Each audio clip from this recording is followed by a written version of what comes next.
Good evening, everyone. Or morning, afternoon, night, whatever time it is for you in your time zone. Welcome to the stream. Today I'm hoping to be making more progress in EarthBound Zero / Mother 1, whatever you want to call it. EarthBound Beginnings is also appropriate. Hey there. Hope you have a good evening. Hopefully. Anyway, let me go ahead and pause my music. I actually downloaded a bunch of music to my laptop, so that way I'm playing from a local file instead of on YouTube, so we don't have to worry about ads anymore. So that's incredibly nice. Anyway, if I recall, last time I was playing, I was just trying to get Pippi up to level 8, and I think that'll be happening pretty soon, as a matter of fact. Yeah, while we're doing some level grinding, because we're going to be at this for quite some time, because after this we have more grinding to do. A level 8 is just kind of our benchmark for getting even stronger. But hope everyone's days, afternoons, evenings are going well. Mine has been going pretty well too. I did try to get some writing done, not a whole ton, but you know what, I managed, and I was actually pretty proud of that. Ooh, new ability, let's see. I believe defense down was the one he just got. Running on 4 hours of sleep. Oh, that's very unfortunate. I'm sorry to hear that. But yeah, it's good to see you, Corey. I'm glad glad to know you're all right, other than, lack of sleep. But yeah, we should be making some good progress soon. Ultimately, just get Pippi really strong, and then the rest of the beginning of the game becomes a joke. And you will shortly find out why. But yeah, I did try to get some writing done today.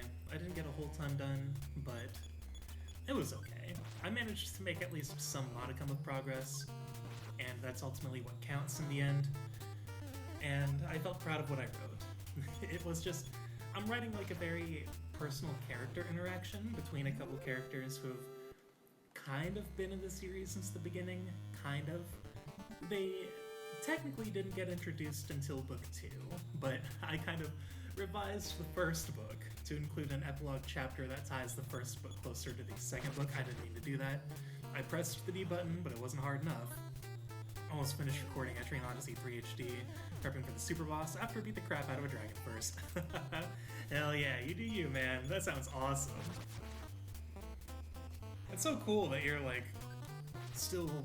Yeah, hang on, yeah, let's see. Almost finished recording Etrian Odyssey 3, that's insane. Almost done with the whole trilogy. Here's hoping they release the 3DS games as a trilogy some days, that way I can continue with those. It's been a while since I touched an Etrian Odyssey game. I actually can't remember which one was the last one I was playing. I think I, briefly booted up Etrian Odyssey 5, not for very long though. I know I played another one before that though. I think I started playing... Oh yeah, I started playing the first Untold game. That was a fun time.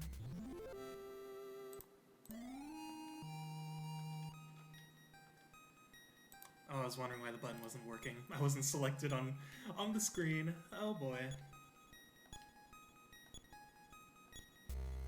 HP increase of 14. That's pretty wild. Alright, so now we can get out of this graveyard. We have the levels we need.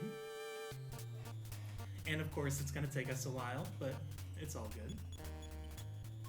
Our next step will be the department store in Podunk.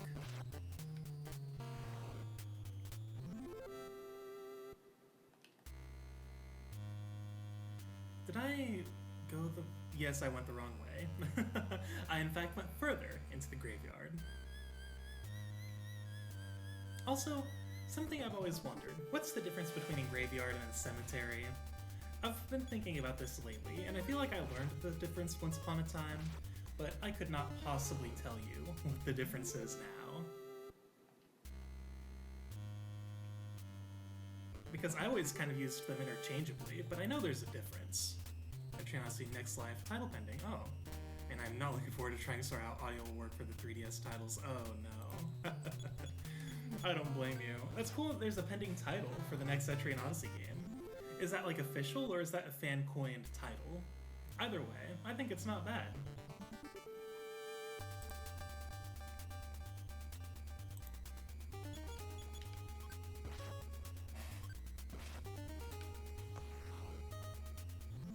I am excited to see what they may have down the pipeline for the series. I would also like to see the series get more attention, and maybe that will motivate them to port the Persona Q games to modern systems, because I think those games are a delight. They're pretty fun. I do definitely prefer Etrian Odyssey, in a lot of ways, for a lot of reasons, but the Persona Q games are the reason I got into Etrian Odyssey, so I think that would be a good gateway game for newcomers to get into the series. Also, yay, we have our new happy music. The famous Smash song everyone knows about. Really though, I actually had a friend in high school who he did not like the Mother trilogy at all, but he did admire the music, and when I showed him where that Smash song came from, he was like, oh, dang, that's good.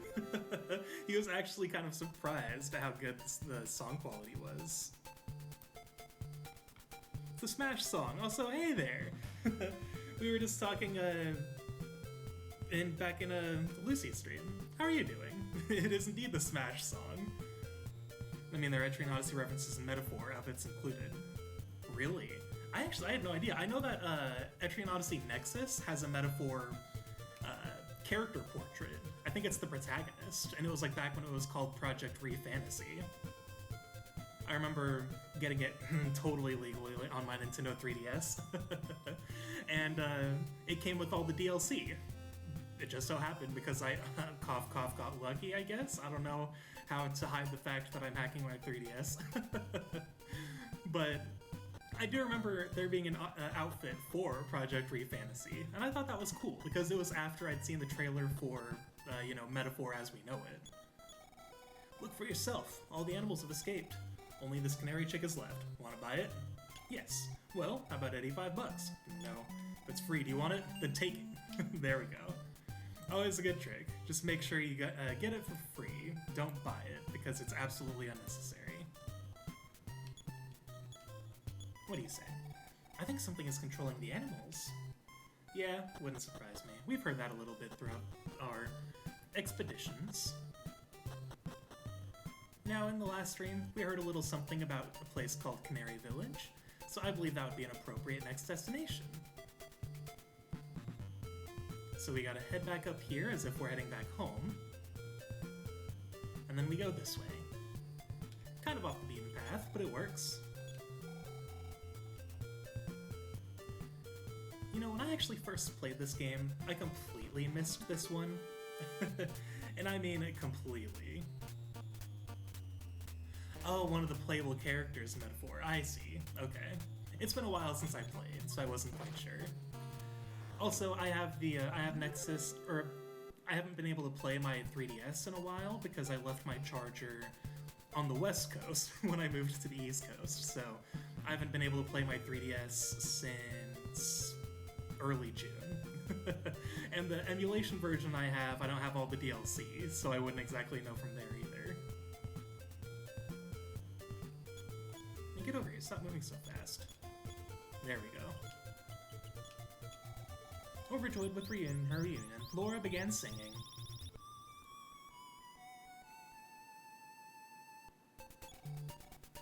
There we go. And now that's second melody down. Let me see if I can find... There he is. I never talked to this guy. Laura remembered her song and began to sing once more. Did you learn the melody? Yes, I did. The truth is, there's power in song. He's not wrong. Oh, I love the themes of this game.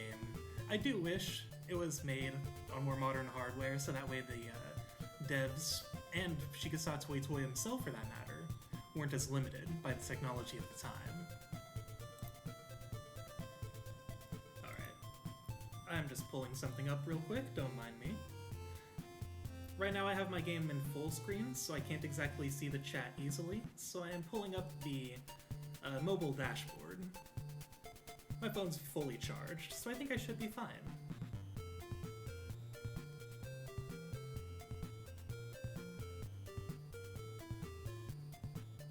There we go. Okay, now I can see everyone. With that, let's go ahead and make some progress.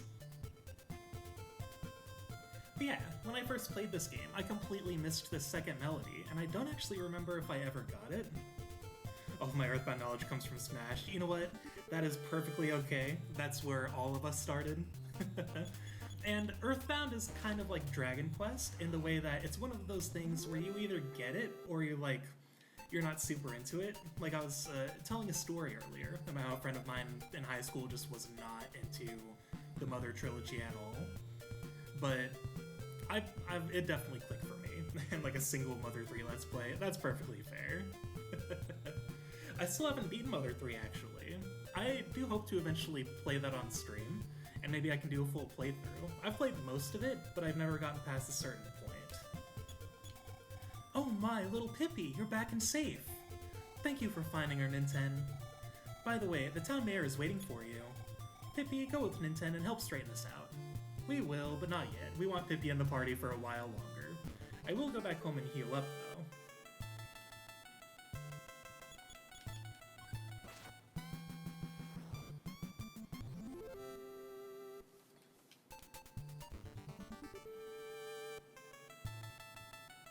Oh yeah, by the way, I saw earlier, I didn't mention it, I did mean to mention it, but Bushy AU, don't know if you're still in chat, but thank you for the follow.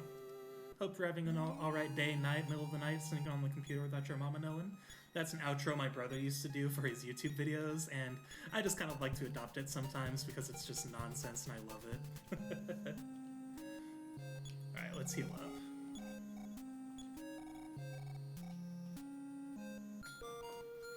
We'll heal, and then after that, we should hopefully be able to finish our next session of level grinding. I think that'd be nice. It shouldn't take too long. I normally like to get Ninten up to level 15, but for the sake of the stream, I may opt to just go for level 13, depending on how long it takes us. This much level grinding really isn't necessary, but you know what? It works. Face the battle UI of no JRPG made for a capstone project off of EarthBound, though. It kind of went crazy. Ooh! If you have screenshots of that or something, feel free to send it to me on Twitter. I'd love to see that. That sounds awesome. I love everything about this trilogy.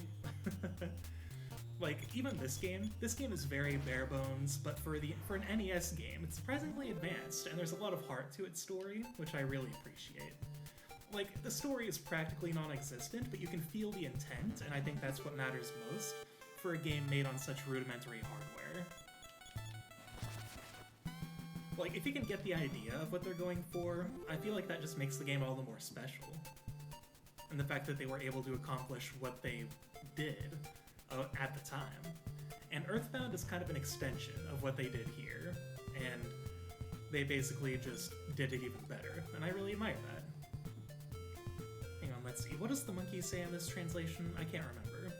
His line from the fan translation sticks in my head. I think he calls Ninten a doo-doo head, and that just kind of stuck with me, but I'm curious to see what he says in the original Phil Sandhawk translation. Let's see. We're almost there anyway.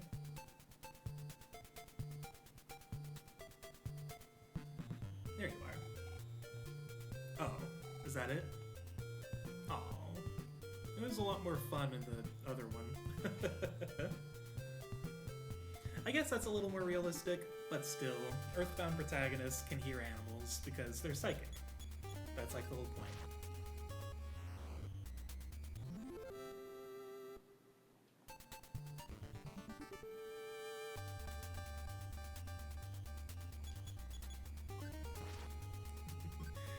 These enemy sprites are so interesting. I always kind of, because I've tried to do sprite work by learning Game Maker, it kind of makes me look at sprite work in a different light and makes me wonder, I wonder how they were able to pull this off. And this almost looks like it has an airbrush sort of effect. So I wonder if they had like some sort of airbrush tool when they were spriting it, or if they really drew each individual pixel. That's kind of something I like to think about when I look at sprite work, because I find it so fascinating, you know?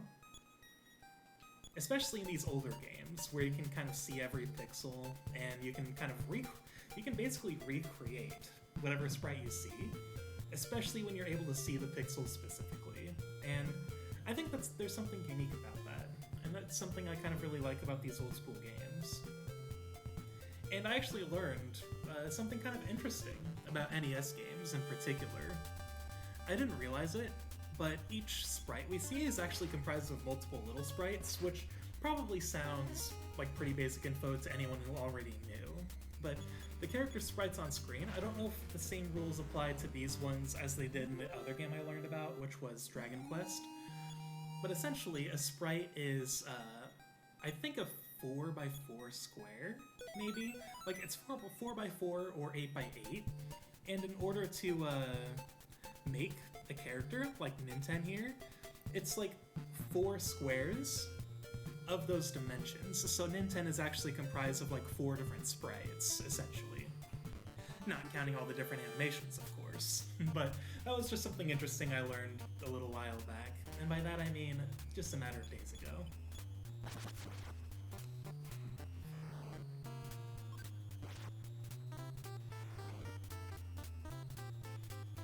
Oh yeah, go ahead and try to run. I don't think it'll actually take us that long to get to level 15, actually, especially since we're already both level 11. Can't believe the music from the What How meme is just a remix of this song. I know exactly what you're talking about, and that's actually that What How song is actually from EarthBound. EarthBound remixes a lot of songs from this game, and that's one of them. Like, it's a boss theme in EarthBound. It's a remix of this song, and that's the song used for the meme. Yeah, Sanctuary Guardian, exactly. I always love watching people play EarthBound for the first time, or like particularly live streams, and the first time the Sanctuary Guardian song kicks in, everyone in chat's like, oh, that's where the song comes from, and like everyone freaks out, and it's so amusing.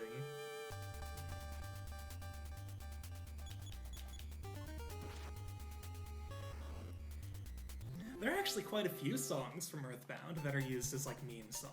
It's kind of interesting. It's so odd hearing EarthBound in the wild in a context that has like nothing to do with EarthBound. It's always just so fun. I love it though. It's like, yeah, even if you don't know where it comes from, you're listening to EarthBound music. It's kind of ingrained itself into pop culture without anyone really knowing, I feel.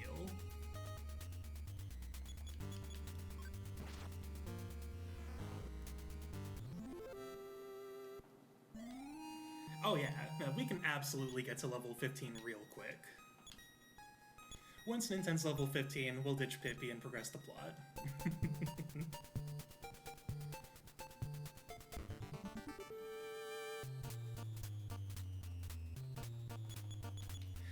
That's another thing I really admire about this game. I mentioned it in my last stream, but I might as well talk about it in this one as well. This game's soundtrack is incredible. It was a collaborative effort between Hirokazu Tanaka and Keiichi Suzuki. Oh, I didn't mean to do that. Okay, Nintendo's not gonna attack anything. Alright, because it's an NES game. But Keiichi Suzuki would compose the music like on a piano, and then Hirokazu Tanaka would transpose his music into 8-bit formula, because I don't think Keiichi Suzuki was super tech savvy at the time when they made this game.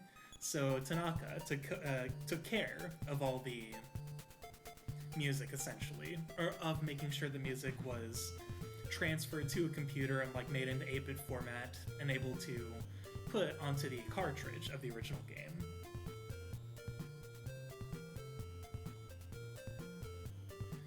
But it's just a phenomenal soundtrack in general. It's such a varied soundtrack for an NES game too. It's pretty long. It's like, I think the only other soundtrack I've heard that matches its length from the NES era, or there are 2, are Dragon Quest IV and Final Fantasy III. I think those are both like a little longer than this game's soundtrack, but this game's soundtrack has a lot of variety in it, and it's all just technically incredible. And what else did I want to say? There's definitely a lot of real-world influence in the music, like Johnny Be Good. There's a lot of Beatles influence. You hear a lot of the Beatles influence in EarthBound, and it's just got so much heart to it. I kind of like working with chiptune sounds and music composition. Same here. It's very simple, but there's a video, or there's a YouTuber, I should say. I'll shout him out because why not? His name is, he goes by music theory for gamers. The game's a little on the nose, or the name's a little on the nose, but it works. He's a music teacher who will listen to video game soundtracks that people pay him to like react to, essentially, and he'll like kind of dive into the music theory of the soundtracks. He's done a lot of Falcom soundtracks because a lot of us Falcom maniacs are like, please give our games more attention, we need it. But like he listened to the soundtrack for this game, and he actually shortly before he's real cool. Shortly before he listened to this soundtrack, he listened to the soundtrack of Final Fantasy VII Remake, which is incredible. I gotta stop doing that. I keep pressing the D-pad, but I'm not pressing it hard enough. Anyway, oh, you know exactly. You know what, yeah, I think all of us Falcom fans, we're all kind of in the same circle, so we all, like, if anyone does anything Falcom related, you know, like Music Theory for Gamers, Nico B, like any of them, we're all right there. But yeah, he listened to this soundtrack shortly after listening to Final Fantasy VII Remake soundtrack, and he was blown away by this game's soundtrack, and he was like, he said something that kind of stuck with me. He said, you know, he compared this soundtrack to 7 remakes by essentially saying that fundamentally they're the same in what they're trying to accomplish. It's just the technology and instrumentation that's different. And that really stuck with me, and I've always had an appreciation for 8-bit and chiptune music, just because of, like, I think because I understood that concept at a young age, that, you know, even though it's all just square waves, triangle waves, and square pulses, there's a bunch of other technical terms or whatever. It's been a while since I composed in Family Tracker, I don't remember them all, but essentially it's just a bunch of, like, pure sound waves coming from a computer. But, like, even though they're just sound waves, the kind of things you can do with them is incredible. You know, let me check something. Okay.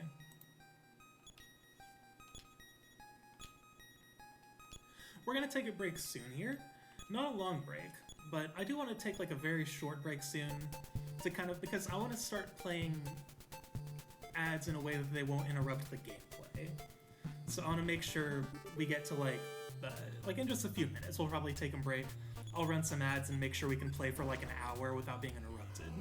Because it's a lot more fun that way. I don't like it when ads just kind of interrupt the gameplay and, you know, you guys aren't able to hear what I'm saying or anything like that.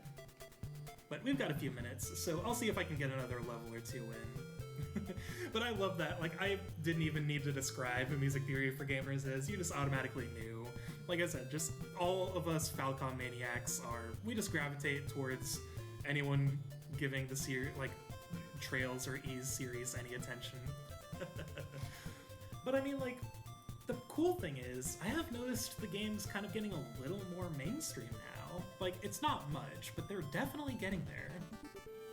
And I think that's pretty cool. I think the fact that Nico B is doing a Let's Play for, you know, Sky First Chapter and Second Chapter is a pretty big deal. I saw another streamer picking up First Chapter today. That's pretty cool. You know, I feel like with these more modern entries coming out, more people are kind of giving the games the time of day, and I think that's nice. Let's see. Okay, 4th dimensional slip. We're never really going to need that until the final dungeon. It basically just guarantees that you run from battle, but I don't like to run from battles unless I'm in the final dungeon, because the battles are not balanced in the final dungeon, so fighting the enemies is a complete waste of resources, because chances are you're probably going to die a few times. So, I just ignore all the enemies in the final dungeon after a certain point and just beeline it to the final boss. You don't really need to be that high level to beat this game either. I think you can actually beat the game at level 25. I usually like to go in kind of around level 30 or so. I feel like that's like the best cushion for me. That's another reason why I don't really mind level grinding in a lot of these games. I like having the ability to level grind to a comfortable level. Like, I always have certain thresholds I like to level grind to. Like, at the beginning of this playthrough, I wanted to level grind to level 3 before leaving the house, and then to level 7 before leaving our backyard. And now I want to progress the plot once an N10 hits level 15, which, again, shouldn't take too terribly long.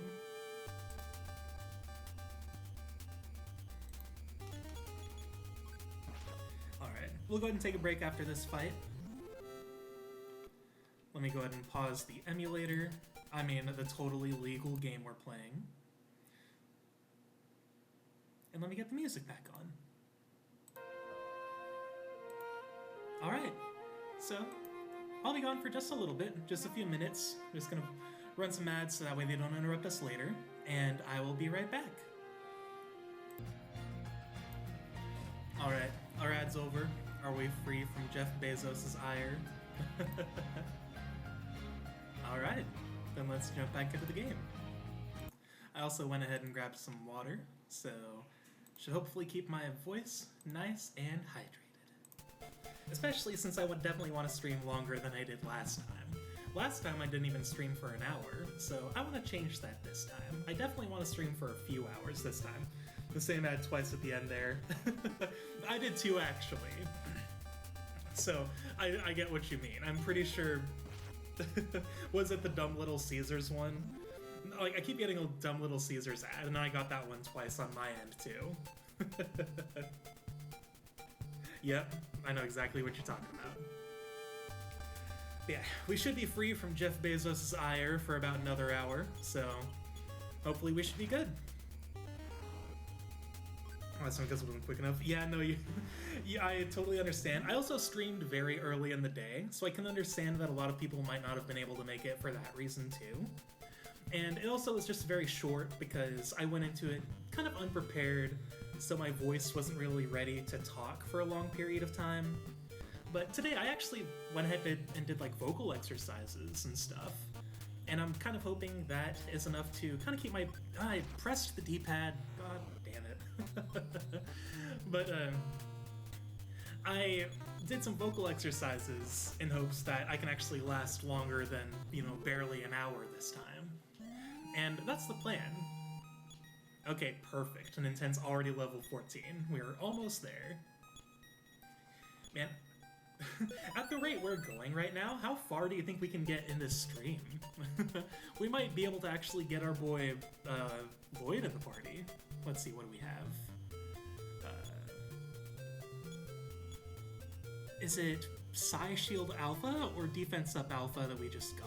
I actually do not know. But yeah, I'm sorry about last stream.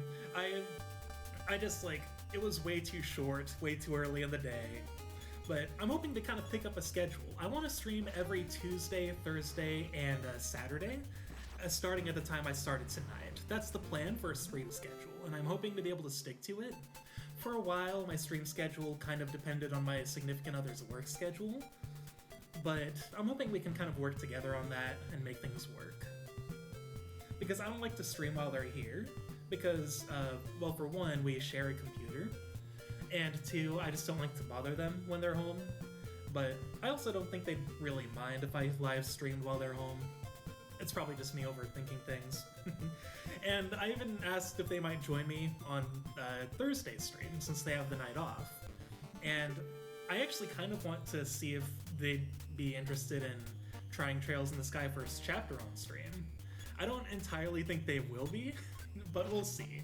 It's also kind of hard to get the stream set up for a game like Sky First Chapter, just because it's a full screen application and I only have one monitor. And yeah, I could look at chat on the phone, but setting it up is always kind of a pain, just because I have to live stream my desktop instead of a specific application. Streaming seems sort of fun. It definitely is. You definitely don't want to do it too much because it could burn you out, but it's very fun to just kind of hang out and chill, just play some fun game. Like, just play whatever you like, essentially, and yeah, games like these definitely won't get you, like, famous or anything like that, but yeah, whatever. I mentioned it in my initial live stream, but the reason I'm streaming this game is because I actually want to make a video essay for YouTube on this game, so streaming is kind of my excuse to get gameplay footage, essentially.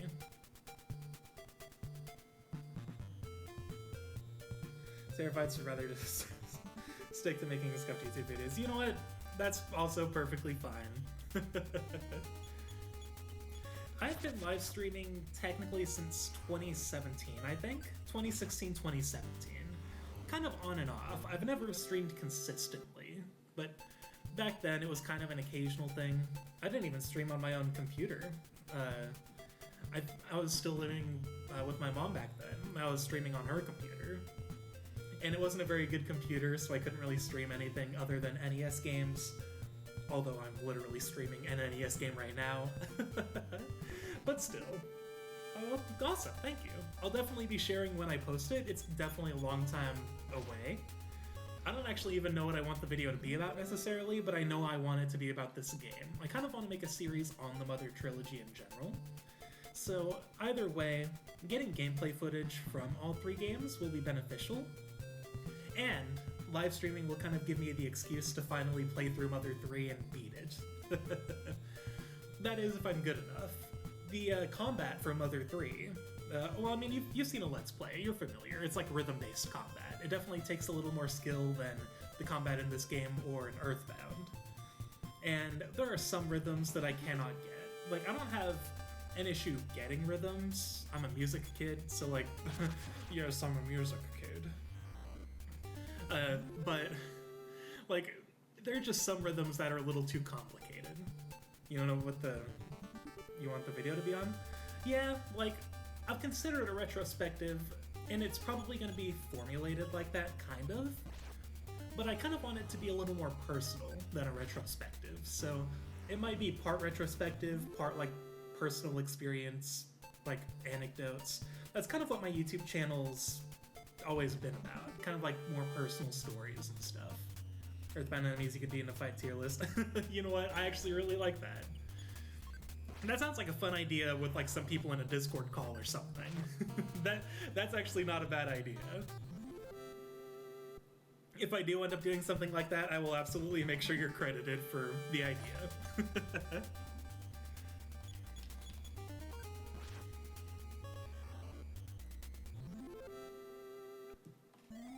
There we go. Alright, now we can ditch Pippi. And I already have the Franklin badge, so I have everything I need from Podunk, and we can just move on. Of course, we have to get there first. But that's not a problem.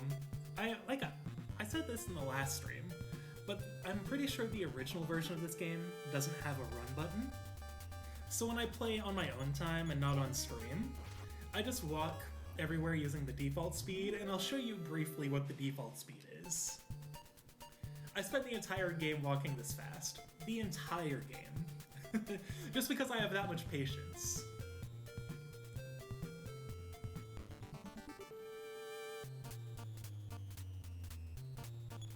And it's also like, it's kind of fun to put it in the perspective of, oh, this is what like Japanese players had to deal with when they played this game.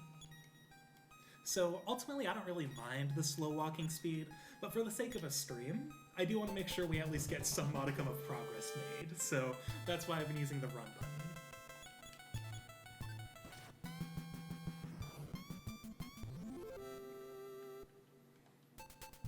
Oh yeah, and all the Dragon Quest games do. There's no, I don't think they introduced a dash button in Dragon Quest games until 11.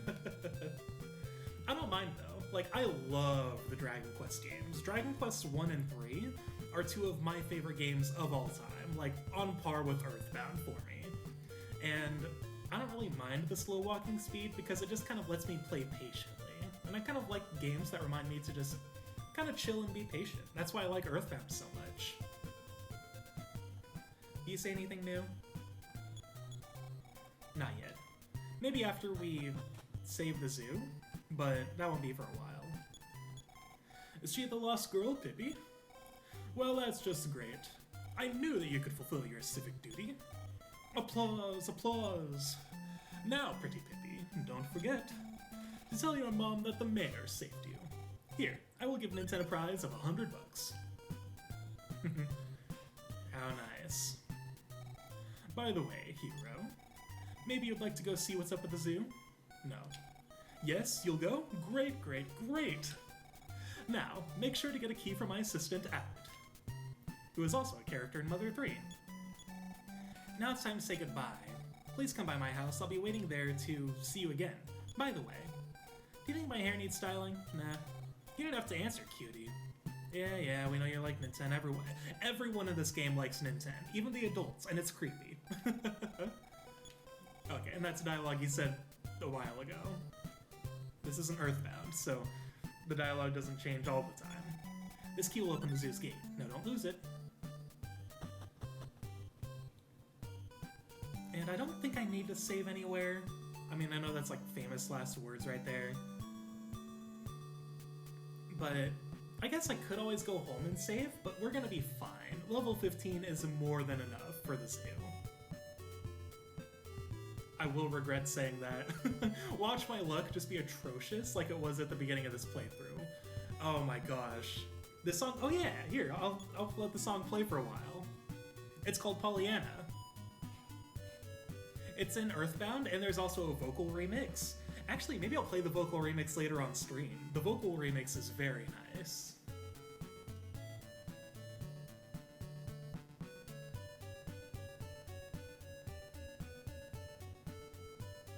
It's a good song.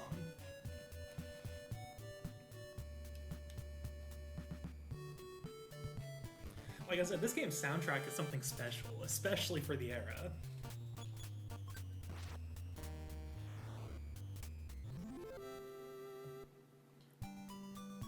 Oh wow, we've already streamed longer than I streamed a couple days ago. That's incredible. And I still have a voice. I think those vocal warm-ups actually helped me.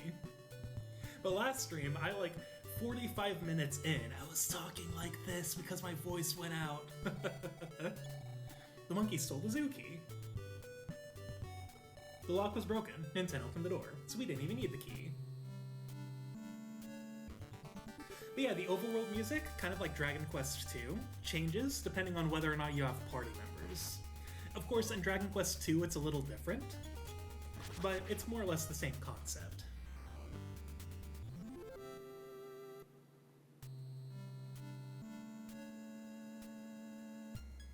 Ooh, maybe we should listen to the Mother Encore soundtrack on stream one of these days, too.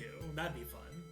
It definitely probably have to be an end-of-stream thing, just because, you know, I'm recording these live streams, so it'd be kind of weird to have just a part of the stream on recording where we're just vibing and listening to music, but, you know, it's definitely something we could totally end a stream with, maybe one or two songs at the end of the stream to just kind of go out on. That sounds like a fun idea, actually. Maybe we'll do that. Starting tonight, I'll show off the vocal remix of Pollyanna.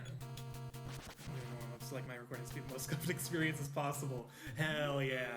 That's absolutely the way you should go. Just let your voice get raw and just let that be the video experience. I love it. But I'm also I grew up singing in a choir. I can't say I grew up. I didn't really participate in choir until high school, but still. Vocal training and vocal technique was kind of embedded within me back then. And I haven't really been keeping up with taking care of my vocal cords since then. And last stream made me realize the hard way that I definitely haven't been, and I need to fix that. So if I'm going to start live streaming, 3 times a week, I want to make sure my voice is in at least semi-decent condition. So I'll be drinking lots of water and things like that, and I am actually drinking water as we speak. If I get into a fight or something, I'll usually take a sip. Usual stuff. Yeah, now that we're level 15, these enemies are no problem. I almost said no joke, but no, they are in fact indeed the biggest joke.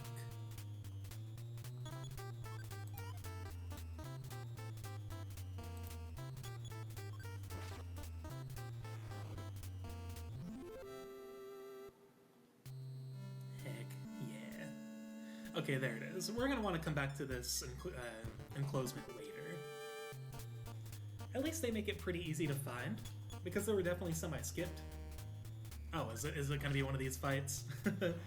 You know what? That's fine. Flies give very little XP, so the more we fight, the happier I am. I do kind of like that this is almost how flies work in real life. You know, you see one in your house, and suddenly, like, hours later, there are 3 more. It's wild. One of my fears is live streaming and then I have a campus fire drill and have to leave. Oh no, yeah. But if you're living on a campus or like a school grounds or something, yeah, live streaming and like having something like that just interrupt the stream would not necessarily be detrimental. It'd definitely be a memorable moment for sure. But I can understand why that's something that would make you like reluctant to try. While the fire alarm is just like, I totally understand that. That's definitely something that would kind of freak me out too. Rope. I'm going to throw that away. That is a battle item. I do not use battle items in these games. I just think battle items, personally, are a waste of a turn. The only good battle items are bottle rockets and multi-bottle rockets, and that's it. I guess Bag of Dragonite and Earthbound, yes, Bag of Dragonite, like the Pokemon, is a useful item, but there are so few of those in those games, or in that game, that I like never use the ones I have. Speaking of fire alarms, here's an alarm going on in the background of this place. I believe this song is called Alien Investigation, or something like that.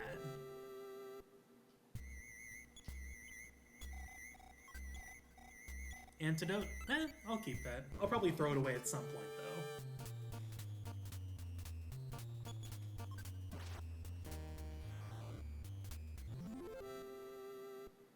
Oh my gosh, what if we hit level 16 before we get to the boss? That'd be pretty funny. Nothing in here. There we go. I believe there is actually pretty decent treasure in here somewhere. Bread? I'll take it. Okay, we have 2 inventory slots. Getting fancy with the chord progression there. I hate fighting these guys, not because they're annoying, they aren't, they're very weak, but because they give so little experience. There's like no point fighting them. I think in the base game, they give 1 XP each, but because we're playing a cough rom hack cough, we get quadruple experience to kind of make things go by faster. Life up cream. Okay, there we go. That's what I wanted. I'll probably throw it away at some point, though. Alright. Suddenly, from inside the capsule... Starman Jr. Here we go. He's got his own battle theme in Mother Encore, and it's very nice. Here's our first actual boss of the game.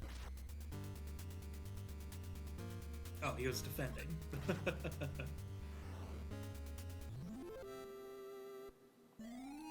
Oh, well, I mean, the boss got us to level 16. You know what? That's pretty understandable. Unlike Final Fantasy VI, we do get XP from bosses. The odd sound that drove the animals insane died down. The zoo once more became a safe place. Alright, no more crazy whatever sound that was. And now we don't actually have encounters in the zoo, so that's why I brought Pippi here earlier. Once you fight the boss here, there are no more encounters. So, I mean, there are definitely enemies you can fight later that are pretty strong. You are cultured in JRPGs, oh my gosh. What makes you say that? Alright, one of a kind. See the amazing singing monkey. Prepare your ears, this is gonna hurt. The singing monkey sang with passion. Very out of tune, but we got the melody.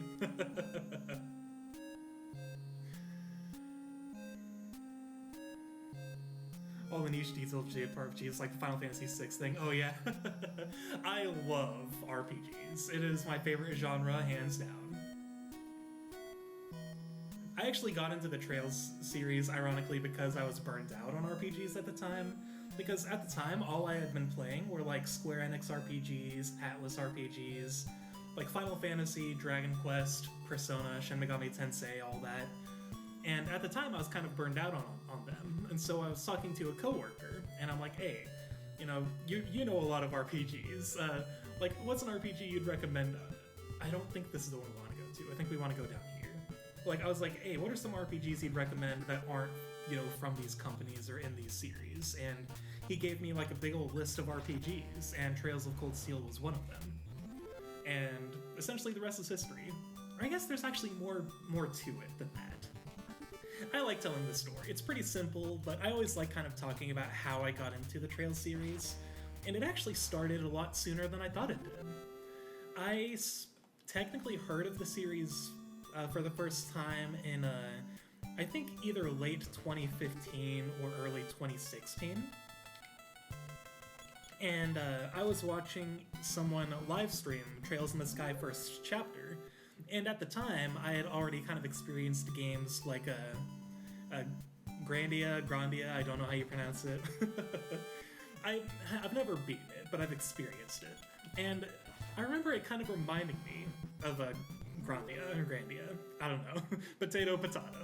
But it kind of reminded me of it, like with the way that they, like with the hand-drawn character portraits being so expressive and things like that. And I thought it looked very endearing. I think when I was watching, they were in Zeiss, and I think they were like approaching the central factory from underground or something. I think that's where they were. It's been a long time, I can't quite remember, but I remember seeing Tita there, I remember Joshua and Estelle, and I think I do remember them being underground, so it was probably there. But I saw that like years ago, and I'm like, oh, this looks cute. And then I never thought about the series again. And then in a cut to 2019, when my coworker sends me that list, and I see Trails of Cold Steel on there, and I look up the series because I'm like, wait, I feel like I've heard of the Trails series before, and I didn't mistake it for the Tales of series, like some friends of mine do. Let's see, is this the right way? Nope. Okay, so I went backwards. I should not have gone here. But I looked up the series because I'm like, I feel like I've heard of this. And I saw that it was a whole thing. I saw, you know, like Trails in the Sky, and then the Crossbow games, which weren't translated officially at the time. The same mix-up Trails with Tales, oh my gosh. It's an understandable mistake to make. Like, I remember telling a friend of mine of the series, and he's like, oh yeah, I've played a little bit of Trails of Symphonia. And I'm like, I think you mean Tales of Symphonia. That is a totally different series. But ironically, it's the same friend who's not a big fan of the Mother trilogy that said that. But anyway, I looked up the series, and I'm like, oh yeah, it's a whole thing, that's cool. But I decided to start with Cold Steel 1, and I fell in love with the characters, the story, the world building, and so much so that even before I finished the game, I went and started playing Trails in the Sky first chapter. And that's where the rest is history, because once I played that, I immediately fell in love with like everything Falcom. I played the Ys series, I played Tokyo Xanadu. I haven't played much else, I'll admit, other than those three, but Ys, Trails, and Tokyo Xanadu, they've all been a good time. Deep in a cave, there's a strange rock-like thing. It's so strange, you definitely should take a look. Well, thank you. Do you say anything different? The curfew has been lifted. Although I can't see why travel was ever restricted. I heard that you can communicate with telepathy. Have you heard all of the people talking about you? But you probably don't need to listen to them. So, I thought that was like a hint that we could use telepathy on him. There are very few NPCs we can actually use it on, but that's a cool thing about Mother Encore, which is a fan-made remake of this game that actually has a full demo out. It's pretty badass, but they made the telepathy mechanic an actual thing, so you can actually use telepathy on NPCs and read their minds. It's really cool. Cave of the Tail.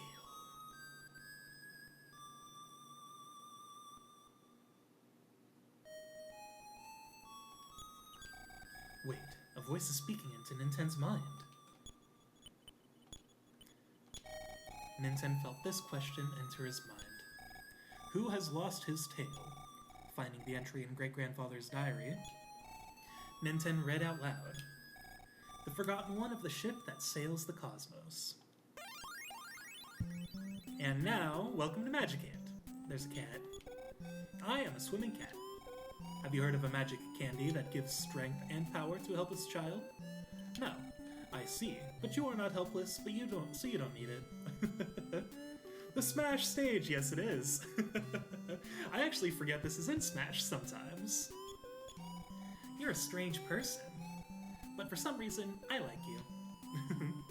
There is a story reason for that. Pull out a red weed and place it into the fountain. It will turn into the magic herb. So, Magic Ant is actually a place I like to strategically have a full inventory in. So I will try to make sure we have a full inventory. I was just bored last summer and a Xenoblade YouTuber friend of mine was like, play Trails.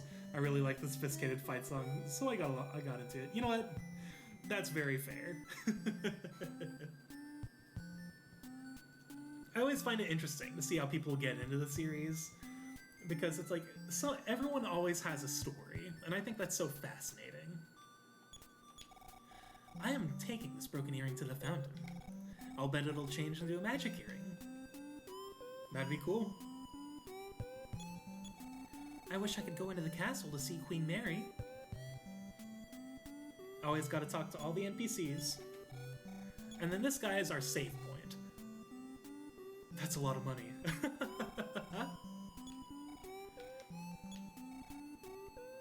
That's awesome. Okay, perfect. So we should definitely be able to afford the equipment here.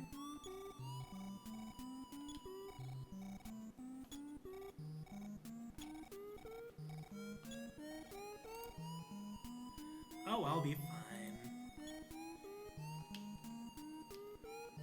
Yeah, so that's the thing about this series, if you didn't know. The way you get money, I explained it in my last stream, but the way you get money is, you do get money from fights, but you don't automatically get them. The money gets sent to your dad, and then you have to talk to him, who is also your save point, and he will transfer the money to you after that. It's a good way to hold on to money, and it makes sure you don't lose any if you end up getting a game over. Would you like me to give you the big bag? Sure. Can I borrow your cash card for a while? Yes. Thank you. Sure, I'll return it to you. I thought that it looked pretty cool. So now we have the, oh, we don't have the big bag yet. But a while ago, when I was like 12 or 13, I'd heard Cold Steel's boss battle theme and really liked it. Ooh.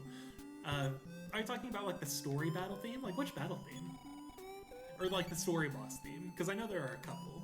Oh, that's right, I have to return your cash card. I give you the big bag, a gift for you. There we go. Now I think my inventory is full. Yes, thank you. Down the line, I'd like to try to find that song. Ah, I see. The Cold Steel 1 soundtrack is one of my favorites, and it's one I definitely listen to a lot. The Cold Steel 1 soundtrack is definitely something special. I thought it was something from Tales of, not Trails, so I combed the entire Tales soundtrack. Oh no. That is the unfortunate part of making that mistake of like thinking it's one or the other. Oh, I feel that. If you need the benevolent old man, go to Queen Mary's fountain for his help. He will hear your soulful cry and come to help. Soulful cry, remember, soulful cry. Yes, that is indeed a hint to talk to the helpful old man. Have I gone into this house? Yes, that's the save point.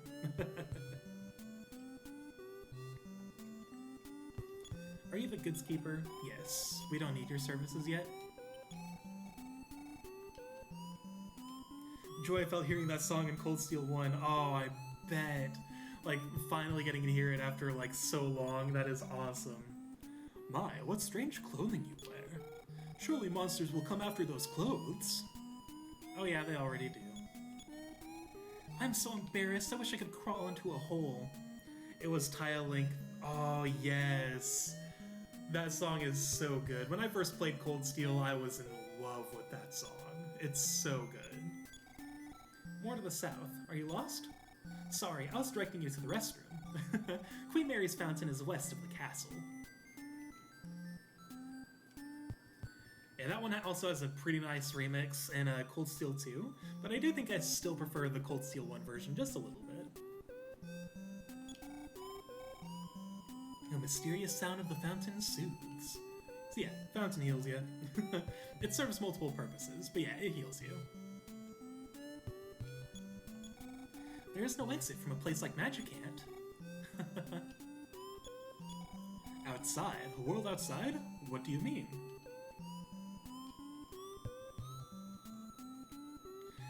I feel like Ninten already kind of knows something's up because of the fact that he's expressing that he's from another world. So that's kind of interesting. He's like, already knows he's definitely not in his home world. Have you met a man who says that you cannot part with someone you have not met? Not yet. You should meet him. Oh yeah, we will at some point, especially when we talk to everyone. Deep in the woods is a guitar player who is a hermit. Not that bad looking of a man. Best of all, he's quite a poet. Maybe we'll have to see him at some point. Oh no, get over here. Are you bothered that unhappiness and misfortunes search you out? No, not really. Is that right? Trouble searches after you? That's too bad. Then let's see what happens when he say yes. If you desire to never find trouble, stay home. I love that it's all in caps. That's funny. Stranger, I can tell you're not from this place. Yeah, I could have told you that. Have you ever met the man who practices philosophy? No. In the first place, if we have not met, we cannot part. Then hang on, what do you say if we say yes? He is so good at nicknaming. He uses such good taste in it. So if we talk to him again, we'll have to tell him we met this philosopher. I bent my spoon and it's hard to use like this. Do you think somehow you could fix it for me? Please fix it right away. Nintendo fixed the spoon with PSI power. Thanks a million. Hey, would you like to spend the night here? Sure. That's good. There's a lot of places to heal for free here, and it's incredibly nice. Please come again. Promise me you'll come again. Oh, we will. Well, we probably won't stop by to heal here, but it's a nice place to get healing. Okay, I don't want to go up there yet. I want to explore the rest of the residential area, I suppose. The Ocarina of Hope is finally completed. Its melody can now flow out from it. Do you want it? My inventory's full. Let me drop something. It's quite obvious that you want it. Go ahead, take it. You can't carry it? What a shame. Yeah, I would have said yes if I didn't have a full inventory. I will get rid of... I like holding onto the bread. So I'll get rid of the life upgrade. There we go. Let's get ourselves the Ocarina of Hope. This is an important item. I think you do need it to beat the game. Why are you assuming my sexuality there, man? Yeah, I think we've already spoken to her. Yeah. So let's go down this way. In a bad dream, magic can't vanish into thin air. My heart is still pounding so hard. Foreshadowing. You heard nothing. Alright, now we have the, I guess you could call it the commercial district to explore. These are all shops. I don't have any money on me yet, but we'll definitely drop by and get some. Oh, traveler, why don't you enjoy a meal at our house? Well, today's special. Can you guess what it is? Yes, it's pizza. I knew you liked pizza. Do you want some? Thanks, your bed is ready. Please sleep well. And yeah, they will always say what you set your favorite food to be at the beginning of the game here. Had a good sleep? Have a nice trip? Well, thank you. And then, we don't really need to heal here. This was to be a musical instrument store, but the ocarina that we ordered never arrived. So, I've given up. We're just gonna agree not to tell her, right? Alright, let's get out of here. Alright, let's go ahead and head into the castle. There's an item I want to get, and I want to make sure we do it right. Suspicious man, I'll let you pass, if you solve this riddle. That's right, the answer is 2 alligators. Although I haven't come up with a riddle yet. I love that. I love everything about this game. I'm gonna let this song play for a bit. Oh, yeah, it's not on the map. This is a wonderful song.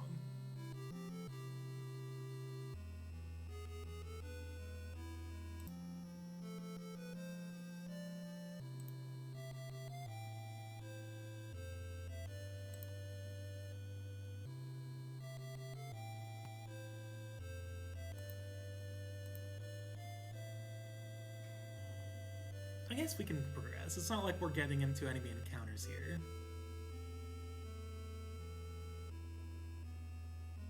Yeah, this was like the song I heard. I actually heard the vocal version of this song first, I think, before hearing this version, and I fell in love. It's really, really good. I wish I could help. I wish I could hear the Queen sing again. Queen Mary often has nightmares. As if scolding a naughty child, she cries out, "I am scared, I am scared." And then she starts to sing, just a little bit. Then she forgets the tune and wakes in a sweat. Was impressed they drew the pillar's reflection on the floor. That is incredibly nice. I really like the effect of the reflection on the floor. Like, it's a very simple effect, but it really emphasizes, like, the feeling of this place. I wonder what sad experience has done this to Queen Mary. Maybe we'll find out. There's, like I said, there's a lot of story to this game that the game isn't really able to explain. So maybe someday I'll kind of get into the nitty-gritty of the story. The Queen isn't feeling very well. Well, let's talk to her. Welcome, Ninten. Here in Magicant, everyone is your friend.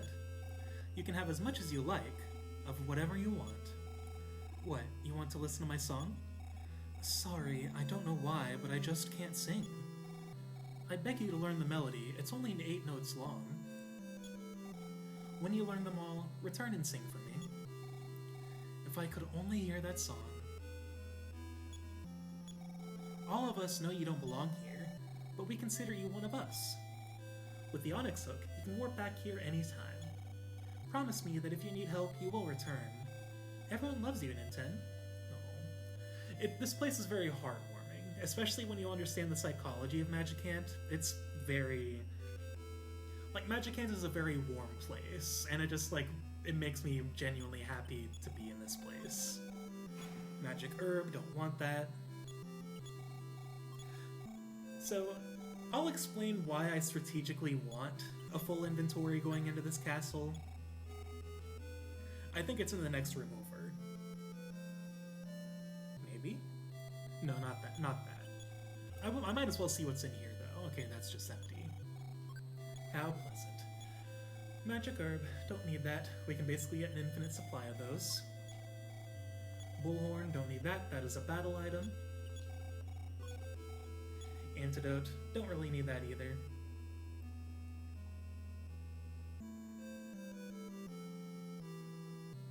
Okay, here it is.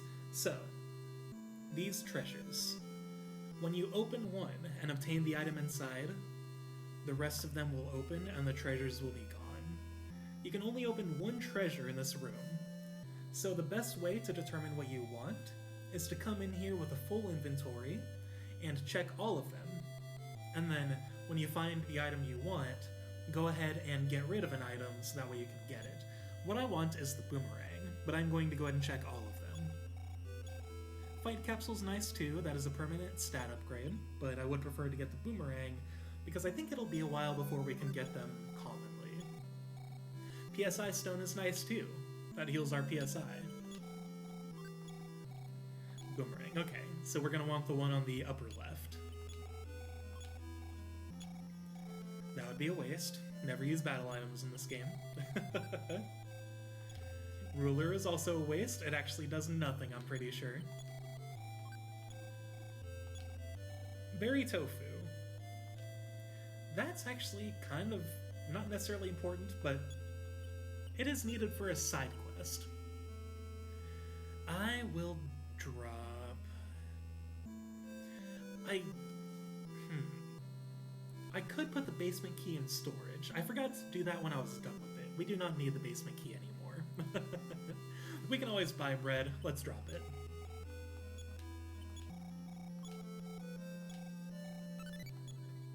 Yep, see? You open that one and the rest of them open, so you can only obtain one item. The ruler is truly a ruler of being worthless. Knee slapper. It's so true though. Like the ruler, protractor, all pointless items. I'm gonna get the boomerang. Sorry, I had to do it. Alright, now we can get out of the castle. We can't sell our plastic, or our wooden bat here, so I think I'm gonna just drop it. And if we ever need any of the other items in here, we can always come back. They make it very easy to access Magicant. It's very nice and convenient. So, while we're outside, I think I will go ahead and drop by the magic fountain. Or actually, no. Not before we have actually, yes. I am indecisive. Nope. Okay. Yeah, we want to drop by the magic fountain and make sure we take some money out. I believe I'm going the right way. Yes, there it is. I regained my strength at Queen Mary's fountain. So yeah, touching the fountain will heal your HP, but I don't think it will heal your PP. And yes, it's called PP. Laugh it out. There are a great many holes east of town. The sound of another world can be heard from them. And that's a hint as to how we get out of here.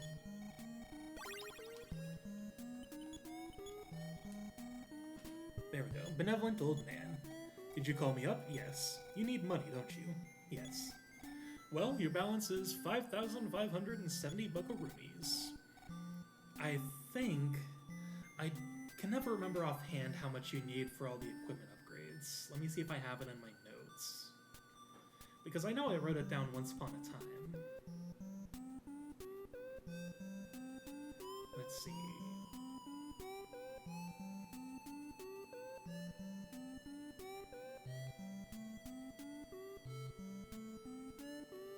It's been a long time since I wrote it down, so it's probably pretty far. Unless I deleted it, which would be very unfortunate. Either I deleted it or I missed it.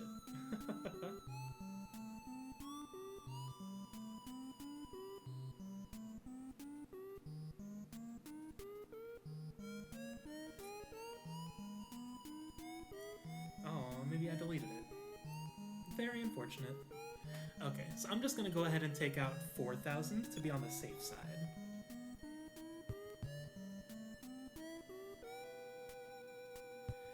I don't think we'll get a game over on our way back to town, but still.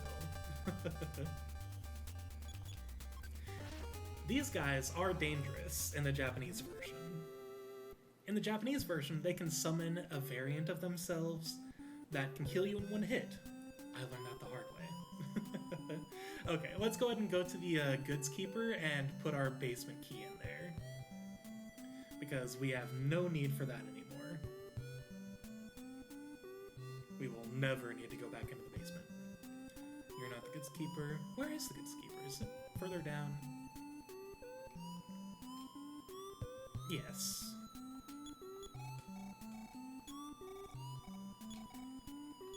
Leave the basement key. Oh, I actually have an extra slot. I didn't know that. I guess we can put the diary away. Wait, no. I think we do still need it. I'll hold on to it. I learned the hard way that you do need the diary for certain sections of the game.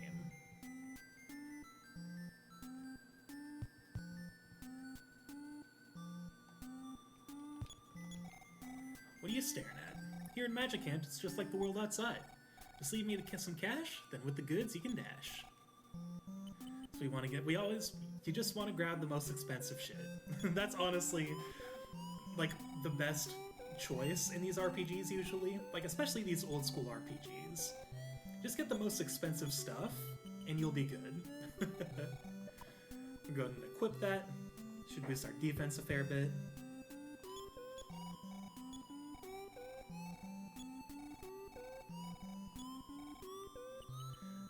Gold ring.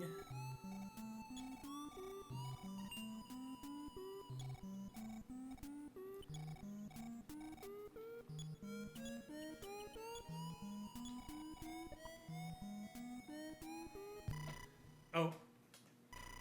Hello, it's your dad. I'm pressing the button. There we go. No. This is because since I'm playing totally legally, the game saves my location automatically when I exit out of the program, so I don't need to, like, save and quit. And so that's why he called me there.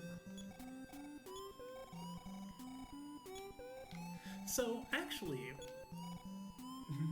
I love legally acquired Nintendo games. Seriously.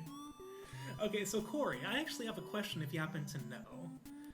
I usually get the H2O pendant here, but do you think the fire pendant is actually more useful? Like, especially when you fight the dragon later, because I think this is like I think it's like elemental resistance, right? I always got H2O pendant because I associated it with the night pendant in EarthBound, which makes it to where you can't get hit from, or hit by instant death moves, I believe.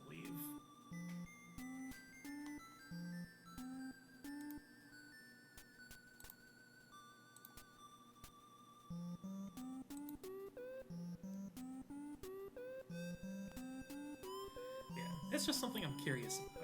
I guess like I could always come back and buy the fire pendants before fighting the dragon.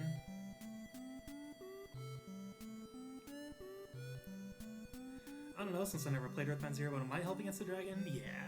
I mean, we're a long ways away from that. We're not fighting the dragon anytime soon.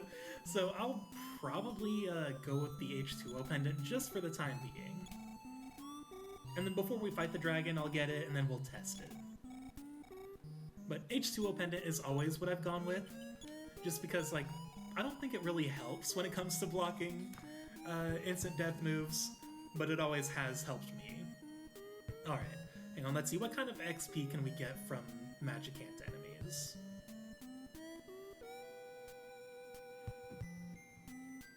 I mean, we can get a ton of free heals here, so this isn't a bad grinding spot at all. There are also actually more NPCs to talk to. Forgot about that. There's like a forest over here. Let's see. Oh, Magic Snail. That's actually not a bad first enemy to fight. These guys, I think, give the most XP in Magicant.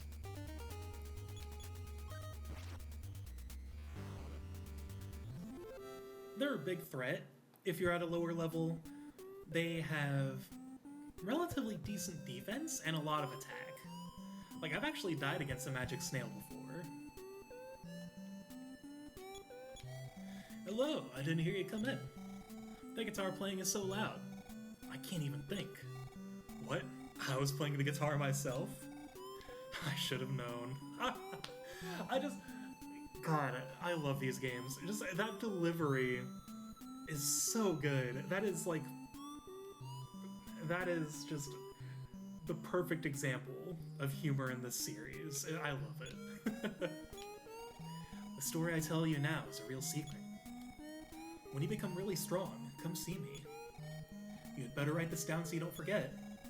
I know if I don't write things down, I forget. If I haven't played this game a bunch of times, I totally would. Yes, I am the cat who swims on the ground. And yes, another example of freaking just insane EarthBound humor, and I love it. Guess what is in my hand? Do you know what I have in my hand? I believe he has a ribbon. That's right, a ribbon. This magic ribbon will give strength.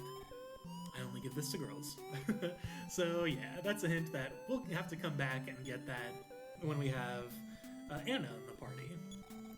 Of course I'm a non-singing monkey. Normal monkeys don't sing. So, any questions? Yes. Anyhow, questions are still ridiculous. I love that. I believe he actually drops some freaking kind of crazy foreshadowing if you say no. Good, I worried that you would ask a difficult one. You look so much like Queen Mary. I wonder why. Yeah, I wonder why. Someone told me about a man that everyone forgot about, but I don't remember who. Par for the course.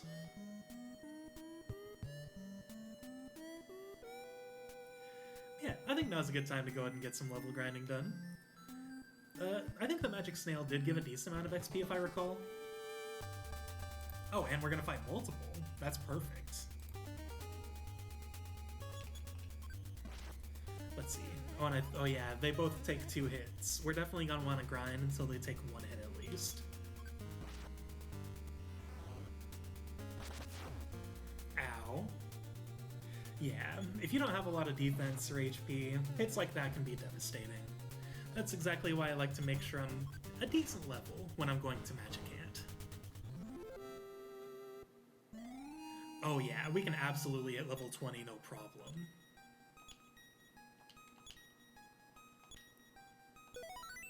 Ooh, what'd we learn? Healing Beta, I think. Nice.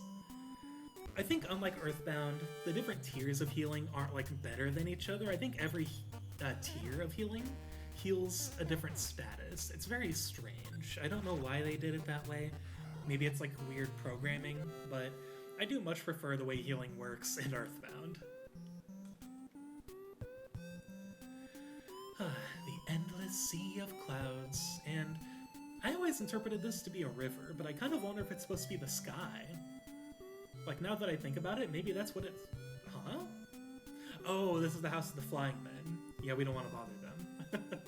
I never use the Flying Men in either this game or in EarthBound. Or, well, I can't say never. I use the Flying Men in EarthBound, but I will only use one. I will always feel bad if I ever use more than one. If you know, you know. But for this game, I feel like I'm always so strong when I come to Magicant that there's really not a need for Flying Men. Also, why is it so long to get into a fight? Why is it taking so long? There we go. People meme on this game for having a ridiculous encounter rate, and here I am going long periods of time without anything. How much XP does Groucho give? Not much. It's definitely more than the original game. I can tell that much for sure. Ray Budet. And this is a fun enemy name. I actually didn't realize it for the longest time, but that was supposed to be Teddy Bear backwards.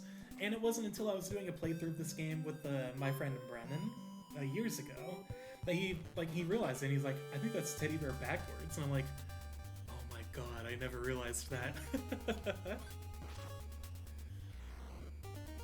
But yeah, so I was explaining earlier that those enemies always have, or like in the Japanese version, they summon a more dangerous variant that can kill you in one hit. That's why when you encounter one, they're always kind of towards the side instead of in the middle of the screen.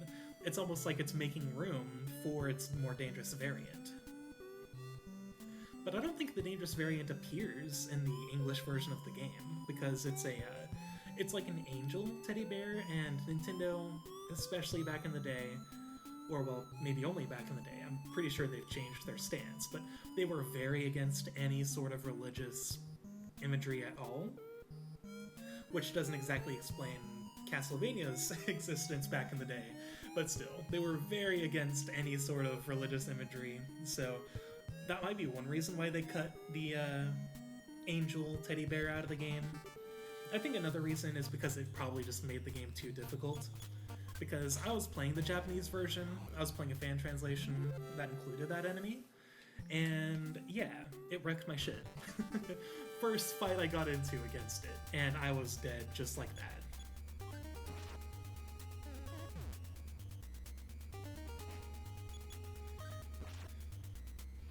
Oh, we're almost at 5,000 XP. I think we'll get it this level up. Yeah, there we go.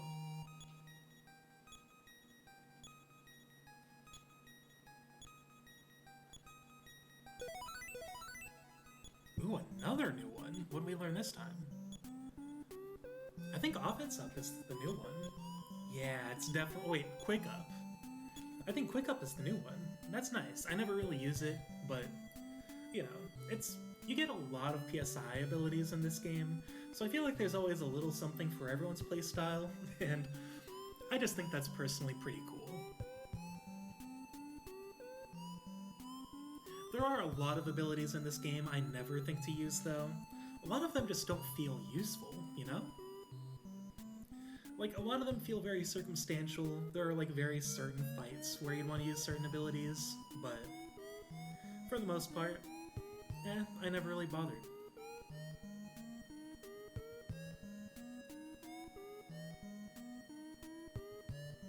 Like, I explained it in my last stream, I believe, actually. I mostly use the healing abilities. I use buffs during the final battle, and that's pretty much it. And I use offensive abilities against high defense enemies.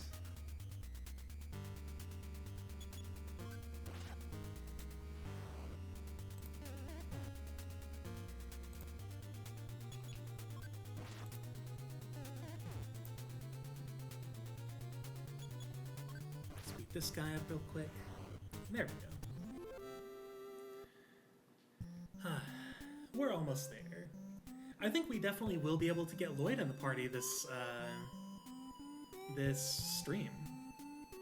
Especially since I definitely don't plan on stopping anytime particularly soon.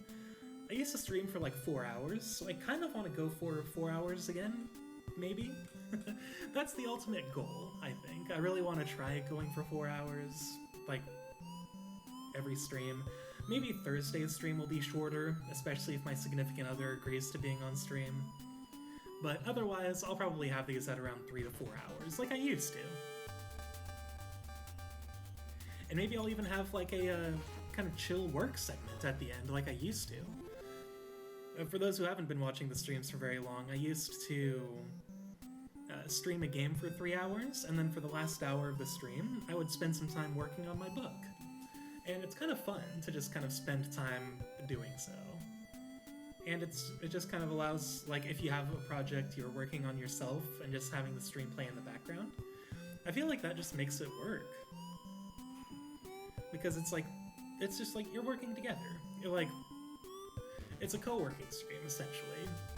It's like everyone's getting creative work done, and I always feel more motivated when I'm working alongside other people, even if we're not quite working on the same project. If, like, you can understand that. It's just, it's a feeling of solidarity. It's like, oh yeah, hey, we're all getting creative work done. Why not make progress? And it's always a fun time, I think.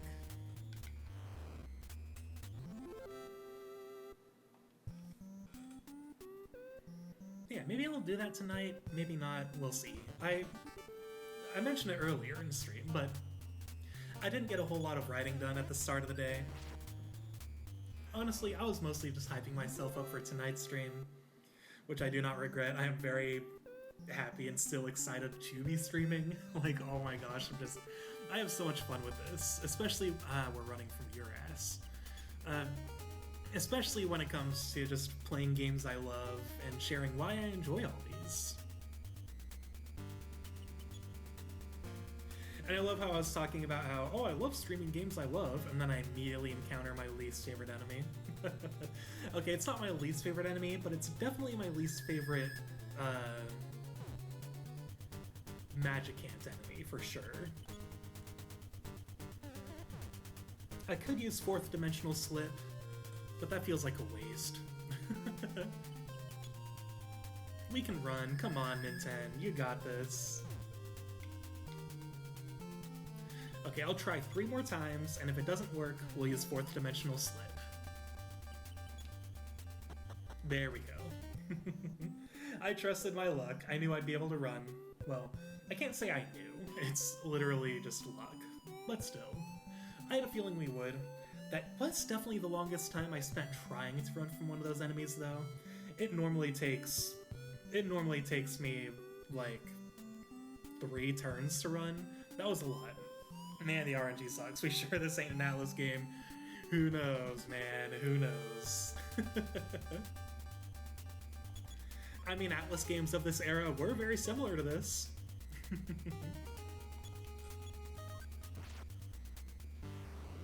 First-person dungeon crawling. Although, of course, this game's only first-person in battles, but still. There we go. 1 more level, and we should be good to progress the plot. Or, well, there's not really much plot to progress. It's more like when I say we're progressing, it's more as if we are just exploring more. We're exploring and we're growing, because there's not a lot of story that goes along with this, and it's mostly just going to new areas that are unlocked by accomplishing specific goals.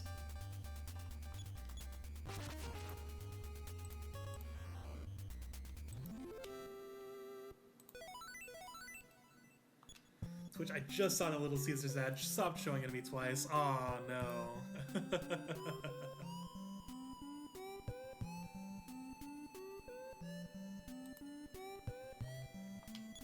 If ads are playing, yeah, we're gonna take a break. Let me go ahead and put the music back on.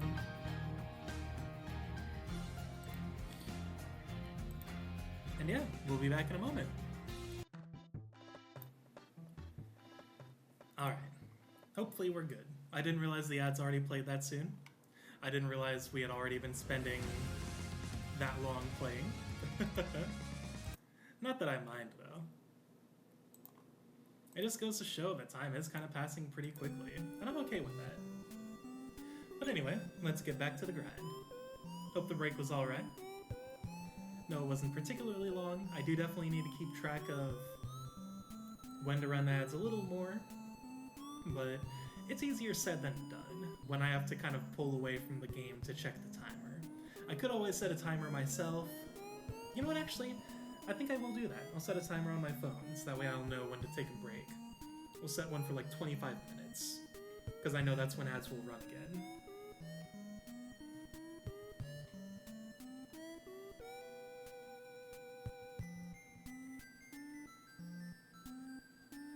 Oh, I mean, it's not like you're missing much if ads do run. We're only level grinding at the moment, and that's probably going to be a majority of the gameplay for this game. Just because, you know, it's an NES RPG. I can't really think of an NES RPG that doesn't have you level grinding a whole lot. I guess Final Fantasy 1 in a way? Like, there's definitely some grinding, but not a whole lot.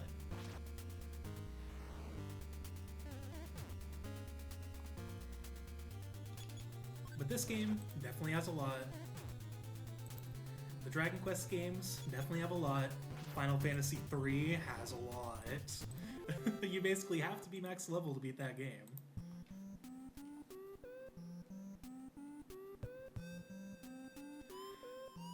What other NES RPGs are there? I mean, I know there's a lot of them, but I've only really played this, some of the Final Fantasy games, and the Dragon Quest games, because I am a nerd and I am obsessed with Dragon Quest and will play every version of every game. Except for the original version of Dragon Quest XI, because there is absolutely no reason to anymore. Like, unless you have literally no other option, there's no need to play the original Dragon Quest XI. Just play the definitive edition.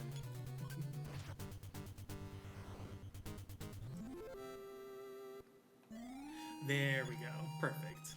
So I think I'll rest up, and then we will go ahead and make progress.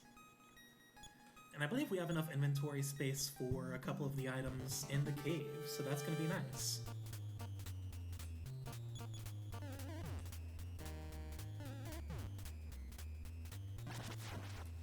Ooh, Nintendo got mad. I am thinking of strategically filling up my inventory space again. Hang on. Yeah, let's do that. Let me grab one of these.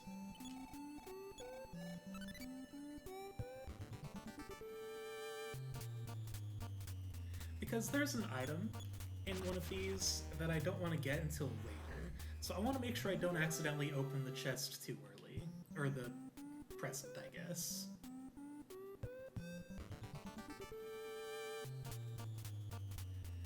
Well, I mean, hey, plus side, extra level grinding. That's always how I see it whenever we have to go somewhere. Or, like, do what I just did right there, which was accidentally kind of go a little too fast, and I ended up going the opposite direction.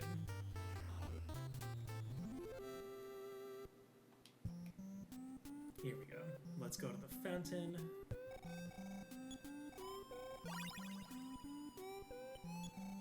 Not check.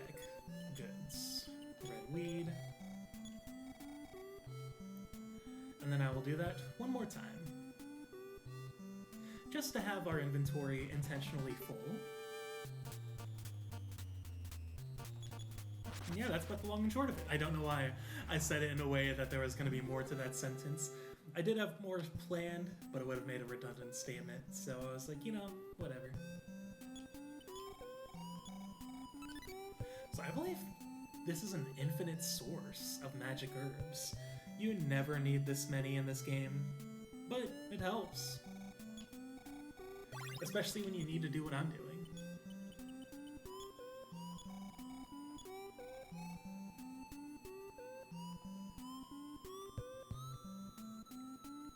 Okay. We'll rest up so that way we have full HP and PP going out of Magicant. Because yeah, our HP definitely got higher. And hang on, let's see. Yeah, we have 10 more PP, so let's heal up. So yeah, we'll heal up here, actually. I see, you don't feel well. Wait. Well, you are fine once again. There we go. Full heal.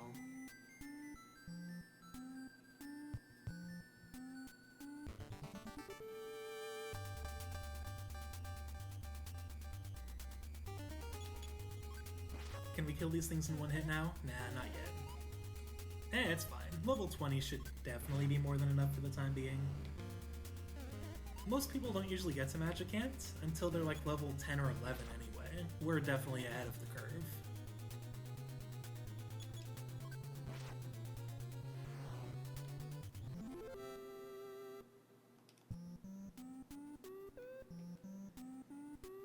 We just gotta head east out here, find these wells. Well. And time for a labyrinth. Now I know the path by default, but I know there are treasures around here, so I want to make sure I grab those. Or at the least check what's inside and then see if I want to grab them. That's how it goes. There is one thing we want to get out of this cave though, so yeah. Oh no, we made Batman out of this Watcher. He literally watched his parents die right in front of him. That's sad. Yeah, it's okay. No need. Already level 21. Okay, I'll take it. I love this version of the game. Okay, nothing here. So let's go right. Nothing here either. Okay. And I believe... Yeah, okay. I believe the actual path to get out of here is right, left, right. Okay, and there's nothing in here. Okay, here we go. Yeah, we don't need any more of those. We can get those basically infinitely.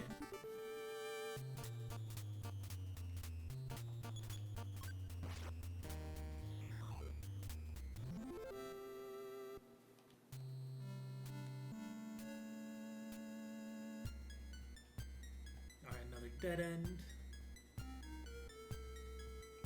Let's go down the left path, another dead end.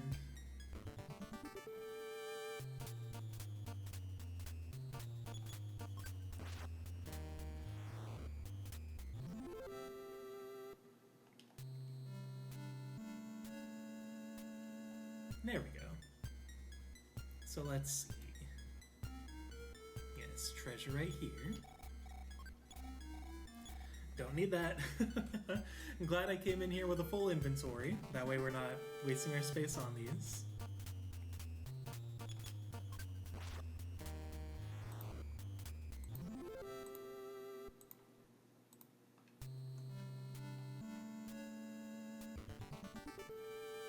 Oh, now they're giving us all the encounters.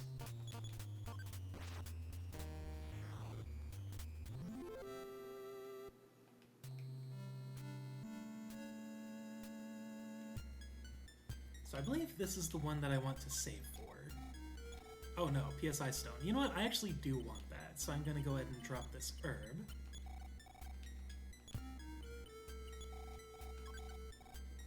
Yes, thank you. PSI Stone's very nice. And I believe the dragon won't act. I don't think you can fight the dragon until you're level 25.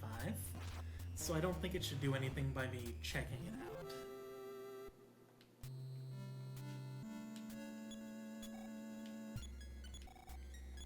Sleeps. Intense psychic powers, short of waking the dragon. Okay, yeah. So yeah, we'll have to come back at a higher level in order to fight it, which I'm okay with.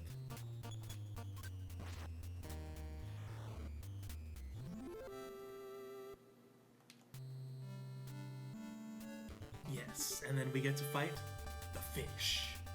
My favorite enemy. I love the fish. Aw, I wish it could have lasted longer. The fish is pretty tough, and we're level 22. God damn. I love that it's just called the fish. It's like, Yeah, that's the fish. Okay, we're gonna want to get rid of our other magic herb. Actually, let's use it. Yeah, why not? Didn't really need to heal, but it's kind of nice to have. So I believe... Okay, so this is the one that I want to save for later. Yeah. Ninten can't equip that, so there's no point in him getting it now.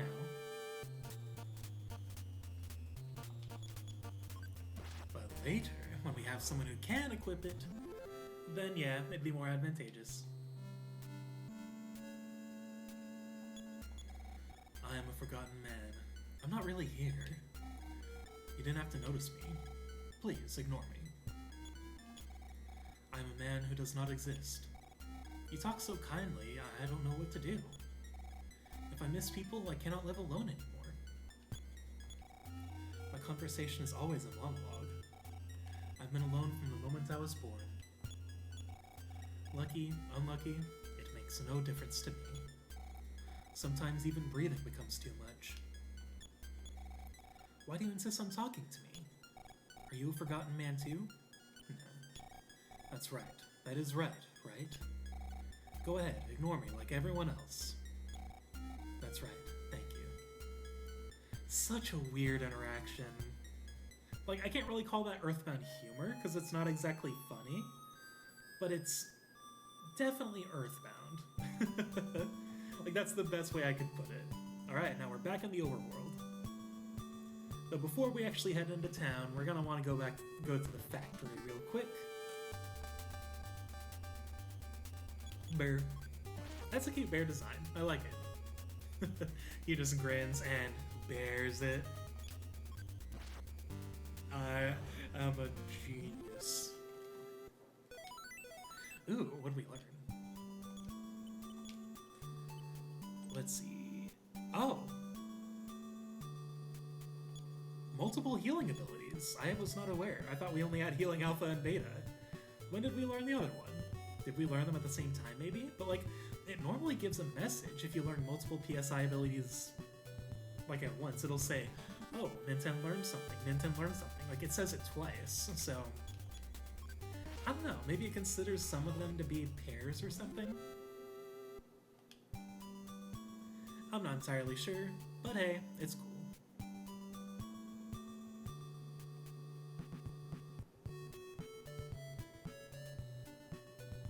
South here, and thankfully this place does not have nearly as complicated of a layout as the next factory. For the next factory, I will be using a map because it's awful. It's really not terrible, but it's very easy to get lost.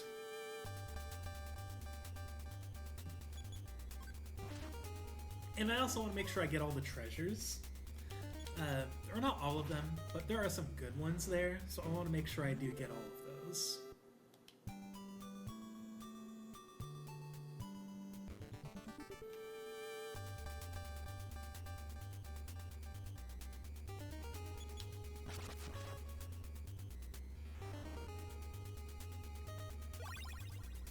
Fighting some new enemies.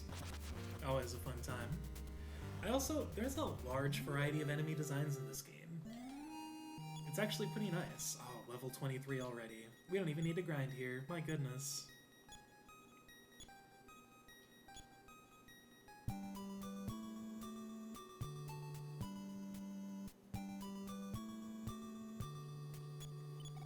Sweet's little factory.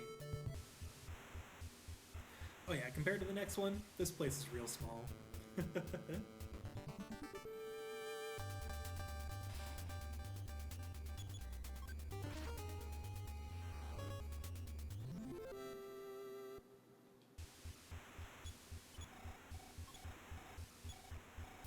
That's fine. Okay, nothing else in here. Always gotta check. Nope, go back in. Oh, that classic EarthBound thing where you go in the door one direction and then it flips you to the other. So that way when you're holding, like... Or actually, hang on, does it make sense? Let me see. Butter knife. We definitely don't need that. Okay, it does make sense. Never mind. I don't know what I was thinking. So the way I go through these without a map is I always try to explore one level at a time. So I'm not going up or down any ladders until we've explored everything on this current level. And that's how you avoid getting lost.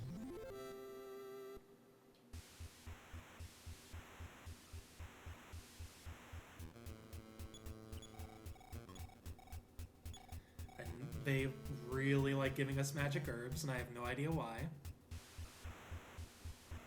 It's like, and we gotta put something in all these.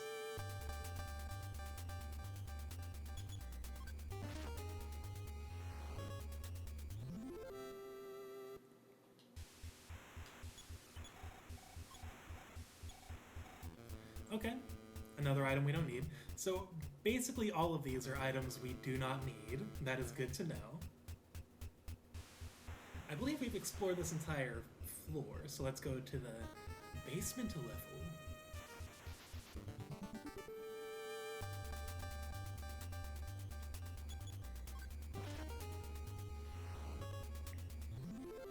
We beat the crap out of that guy.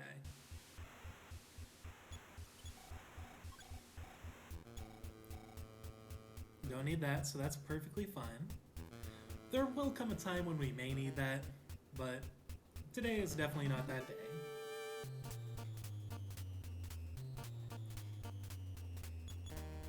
I also love that we're still encountering rats. Like, they're definitely not an enemy that's necessary to fight at this point in the game anymore. They give so rudimentary XP, and they deal very little damage. But I love that they have the rats here because it makes sense thematically. Like, it makes sense for there to be rats kind of scurrying around. Ooh, that's a good item. It makes sense for rats to be scurrying around what one can presume to be like an abandoned factory. Nothing I really want to drop. You know what? Let's get rid of the antidote. If I regret it later, that's fine. So I'll save that for later. And okay, life up cream, don't need that. So I'll use the physical cap once we've finished exploring here. Just that way we can keep a full inventory and make sure we're not getting, you know, junk.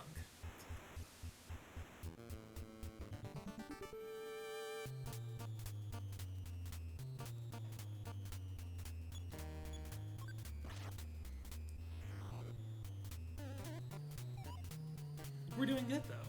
And I really like this version of the game. The fact that you get quadruple experience really makes it go by so much faster. Okay, I think we've explored the entire basement floor, so we can go up now.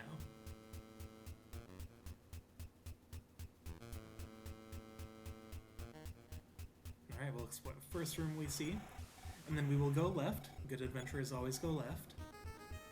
Of course, it's Nintendo's right, but to us, it's left.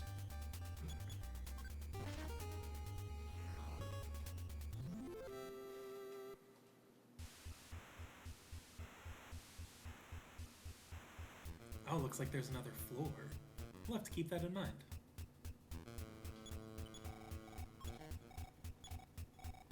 Fight capsule.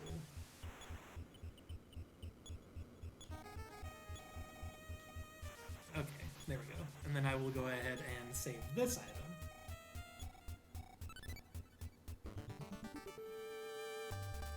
Permanent stat increases are mostly negligible, but I mean, they're a nice bonus.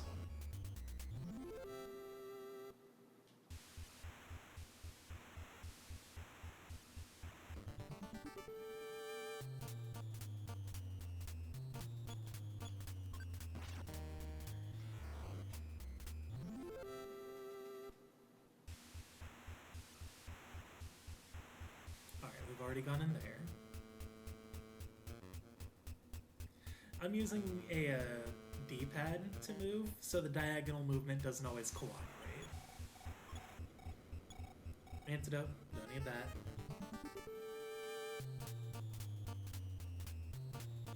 We will fight rats though.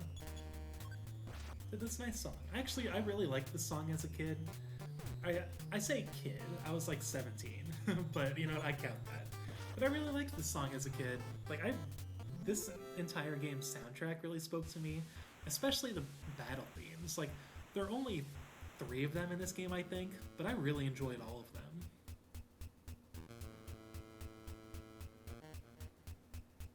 Let's see. Treasure chest. Or a garbage can. Not a treasure chest. Basically the same thing in these games, though. We will check that in a moment, though. First, I want to go ahead and check the rest of the factory.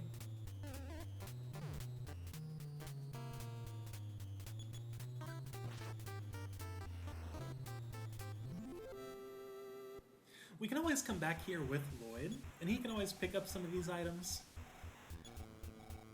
But still. I like to just check myself. Okay, yeah, we don't need either of those.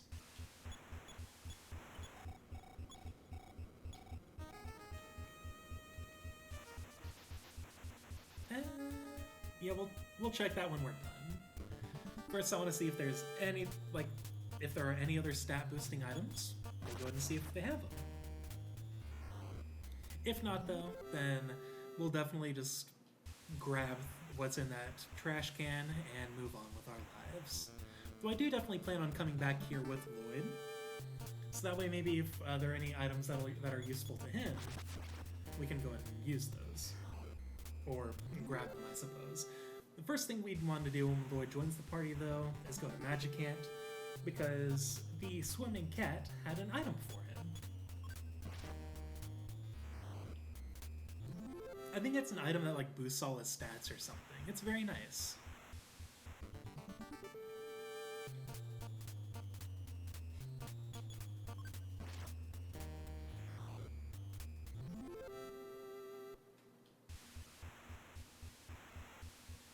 Anything good?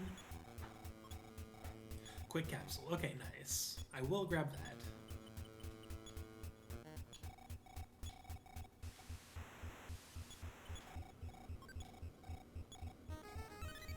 And then it looks like there was another area over here that we haven't seen. So let's go down here. And what do you have for us?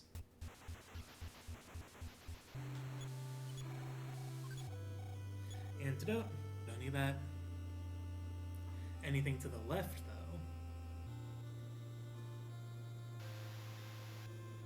though? Oh?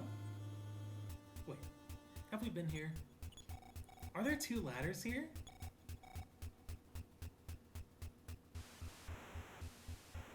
Uh-oh. We've been here. God damn it. This isn't even a big factory. What am I doing getting lost already?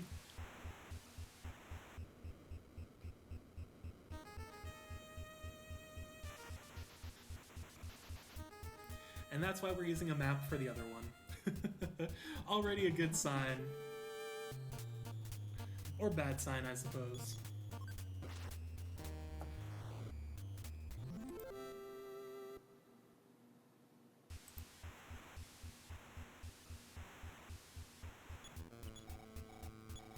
Oh yeah, I need to use my quick capsule.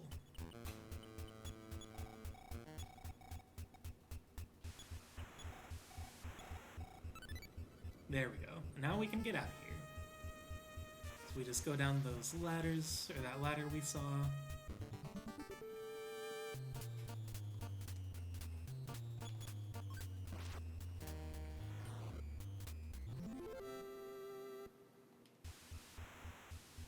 Let's see. I wonder if we can make it before it's time to take a break. That'd be nice. And then we go from here to the right.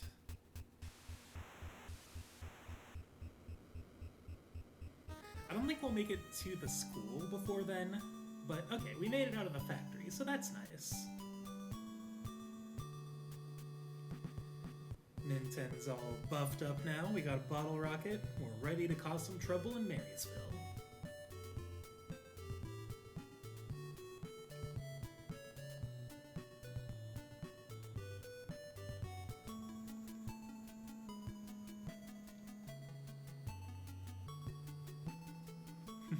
Going into this room is almost foreshadowing in a way. It's kind of fun. I like it. And it's a new song, so might as well kind of hang around a little bit and just kind of listen.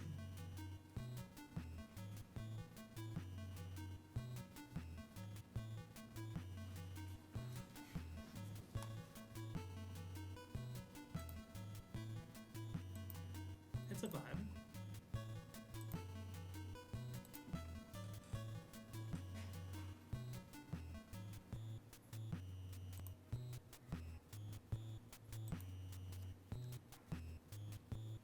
What do you say? Don't run in the hall. I'll do whatever I want. I don't go to the school.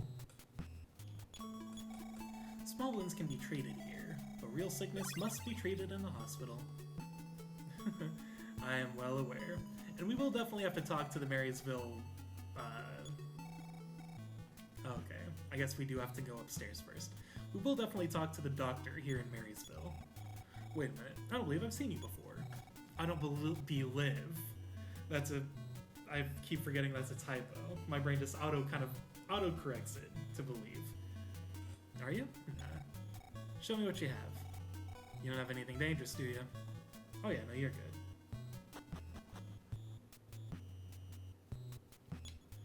Some of these students do have some fun dialogue, but they can also inflict the cold status on you, and that's very annoying to try healing.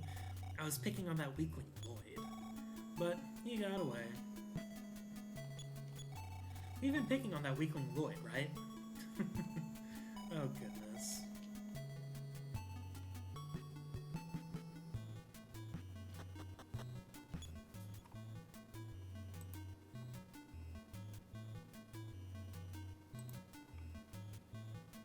Okay, it is running ads right now.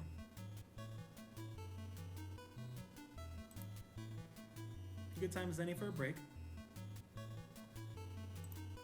I'll be back shortly. Let me put the music on and pause the emulator.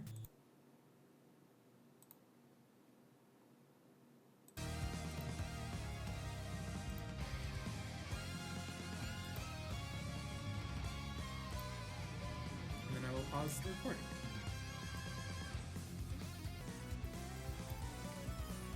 I think at this point, I'm just gonna embrace the chaos and understand that I probably just don't understand the timing for these ads, but you know, whatever. It's not that big a deal.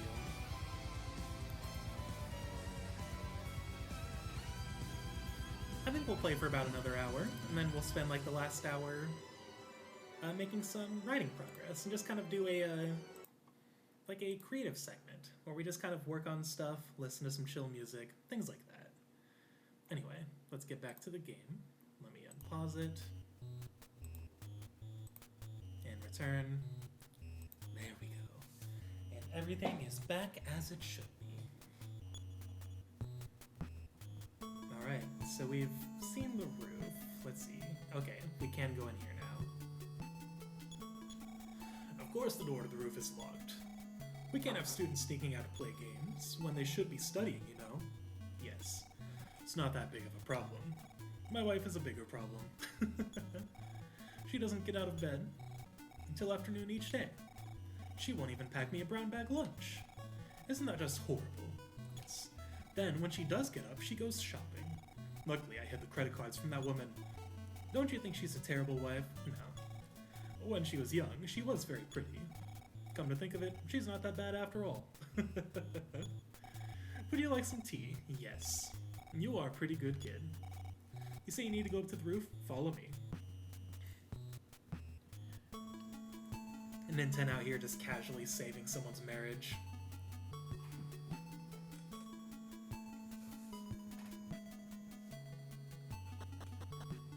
Gotta love it. My wife was the first Miss Marysville in history. Wow, okay.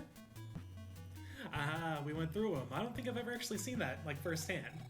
Okay, I've unlocked the roof. While you're up there, make sure to take in the view. It is unforgettable.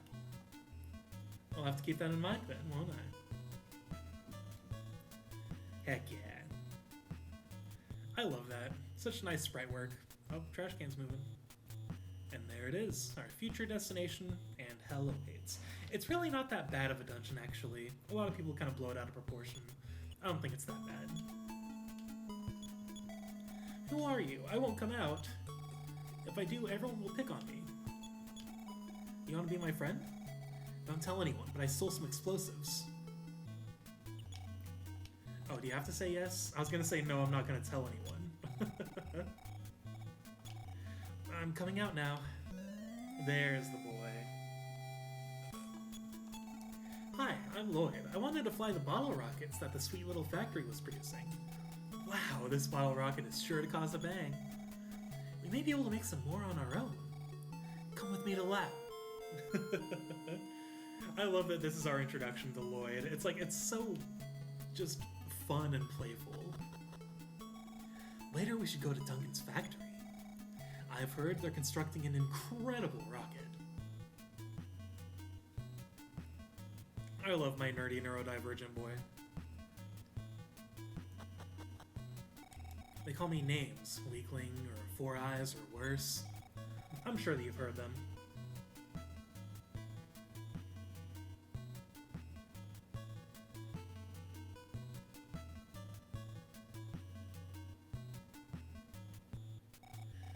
Your bottle rocket and my... Great, isn't it? What? And yeah, let's just get out of here. Make sure no one knows. Let's get the hell out of here, Lloyd. I love it. And now it's playing the Smash song again. Alright, let's go ahead and head back to Magic Ant. Let me actually talk to see how much money we've earned. We should have enough money to upgrade Lloyd's equipment too.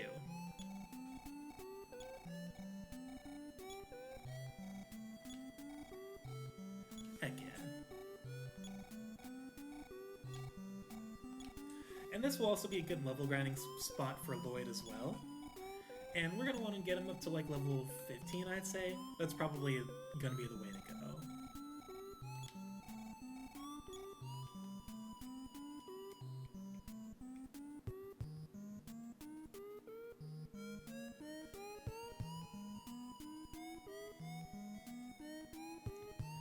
Oh yeah, I'm taking out money. I'm like, wait, shouldn't I buy equipment for him first? I forgot. That's the whole reason I'm heading this way. We have to get the money first. So yeah, Lloyd's weak. We want him to guard it first.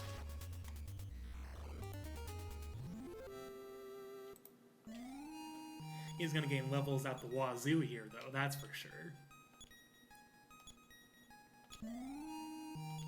Ninten will actually get some levels while we're here, too. Who knows, by the end of this, Ninten might even be strong enough to take on the dragon, which we do not want to do right now. We only have 2 party members. That would be instant death.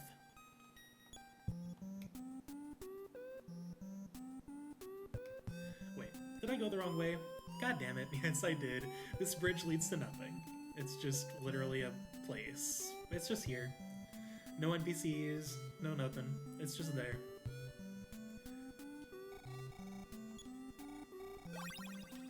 So I think 4,000 was the right amount. Let's take out 4,000 again.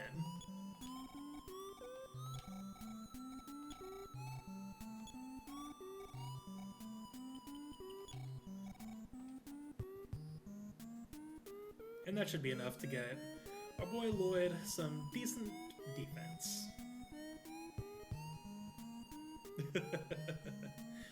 Oh man, yeah, imagine taking on the dragon this early. Like, goddamn. I mean, who knows? Maybe we could get fire pendants and be totally fine. It'd be a fun test, but not while I'm carrying this much cash on me.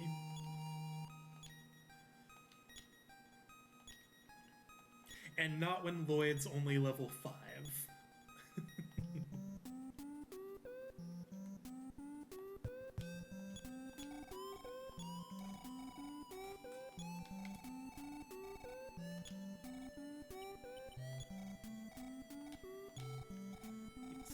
Wait, does it just automatically give it to Nintendo?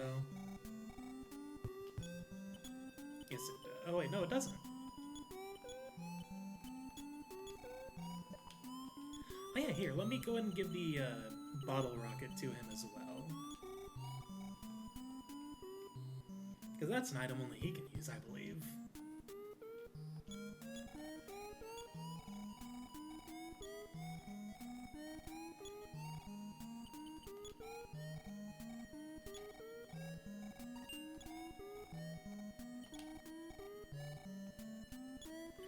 think... Okay, yeah, I did give it to Ninten that time.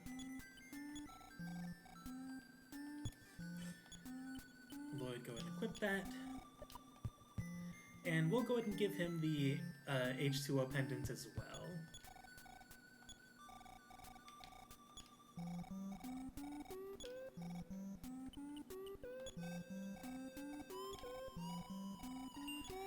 Yeah, whenever we are ready to fight the dragon, I will definitely go ahead and see if the fire pendant helps, because he deals a lot of damage. And I'm pretty sure the fire pendant is, like, designed for that fight.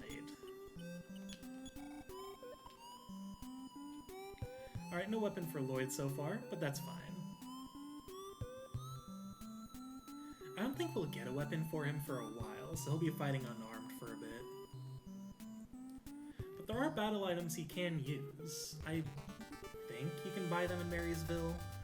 I'm not entirely sure.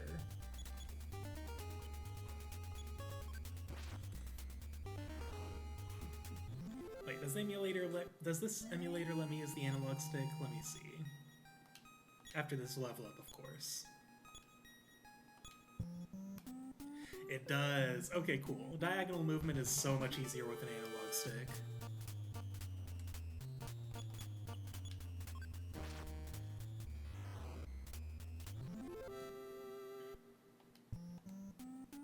Oh yes, that feels so much better. I love it. Yeah, we're gonna go ahead and get out of here. First try. If only we had better luck that one time. It's fine. We still managed to run away in the end anyway. It just took an unnecessary amount of time to do so.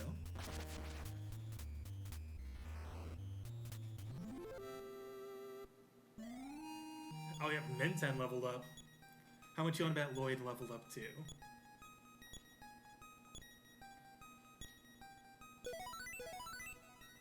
Yeah, there we go. Also, Ninten learned something new. I kind of want to see what he got.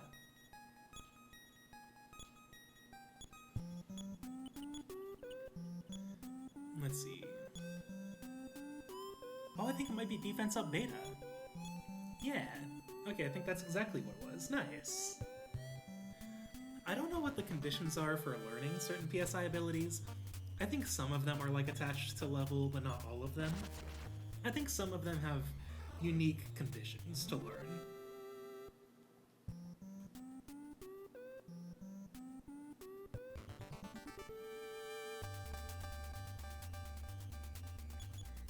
Can Ninten kill them in one hit now? Well, that's a critical hit, so I guess that doesn't count. But you know what, it works just fine.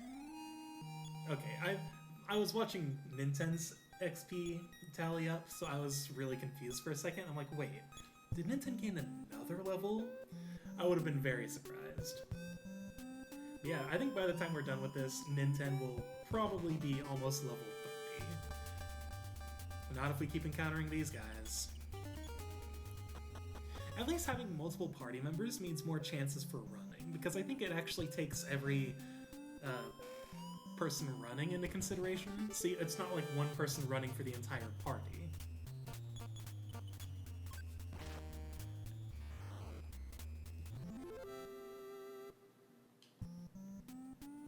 In a way, that actually makes it easier to run from fights. It's pretty convenient.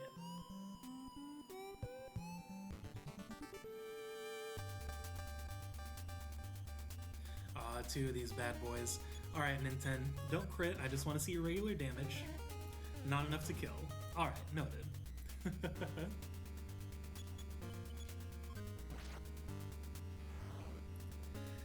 Exactly the info I needed to know. We're gonna need to heal Lloyd soon.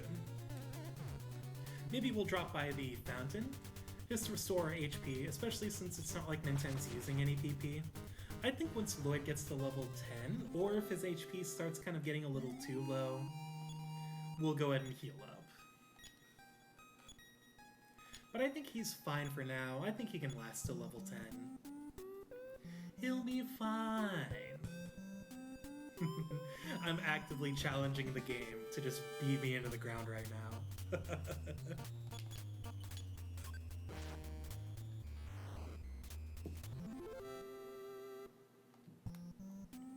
Let's see. Will Lloyd get to level 10 first, or Nin10 get to level 25?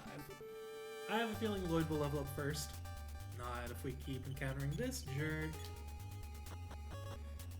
Never fight trees in a mother game. That is rule number 1. Never fight the trees.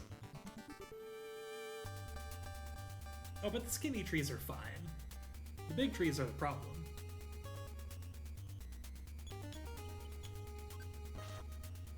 These guys should definitely get Lloyd up to level 10, I think.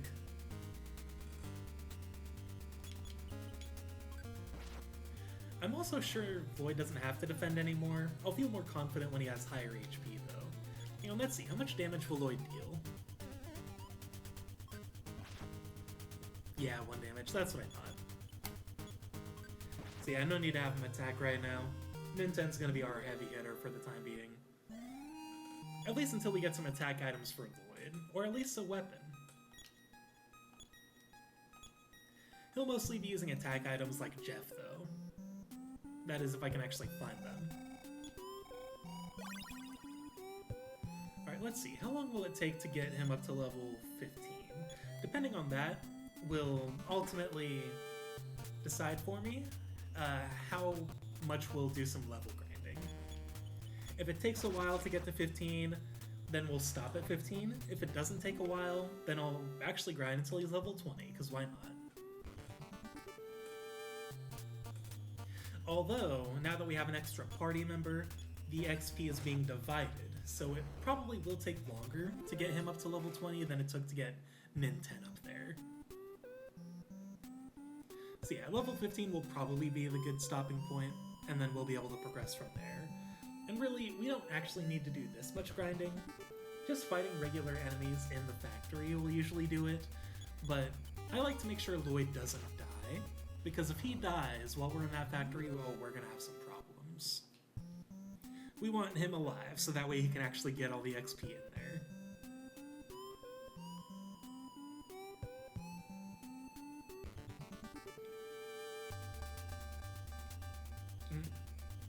Nope. Get out of my face. Lloyd? Ah. There we go. That's what we want to see. We do not want to fight the trees. I will go ahead and fight a pair of eyeballs, though.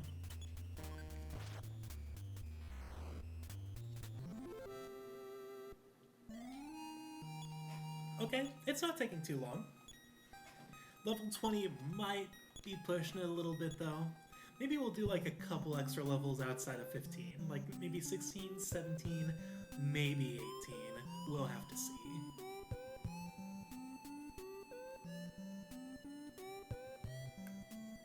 I think he should be fine at level 15, though. Ultimately, it's not a matter of getting him strong. It's just a matter of making sure he's at a point where he won't die in a single hit. Case in point. At least he didn't die. That would have been very unfortunate.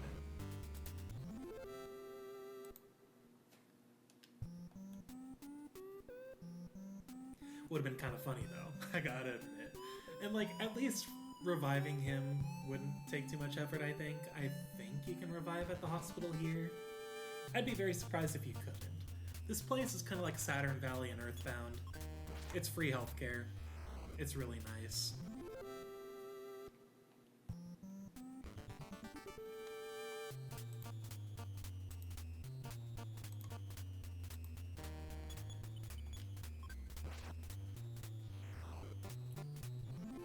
Not free weapons. Of course, that would be crossing the line. But, you know. You take what you can get, and if free healthcare is offered here in Magicant, then hell yeah, I'll take it.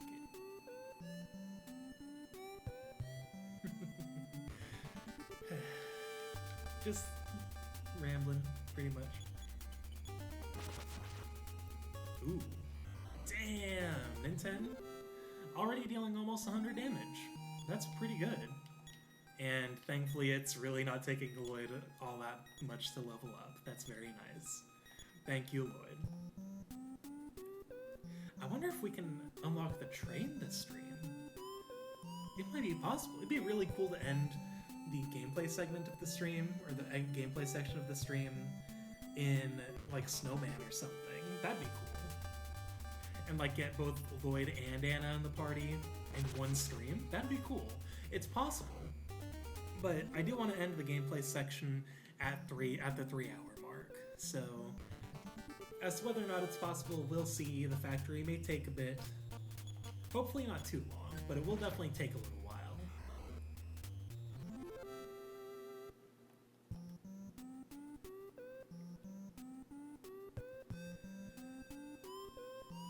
On the plus side, I'd say we're doing pretty good for ourselves.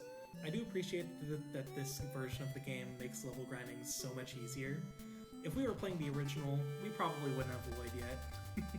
We'd still be level grinding for Nintendo.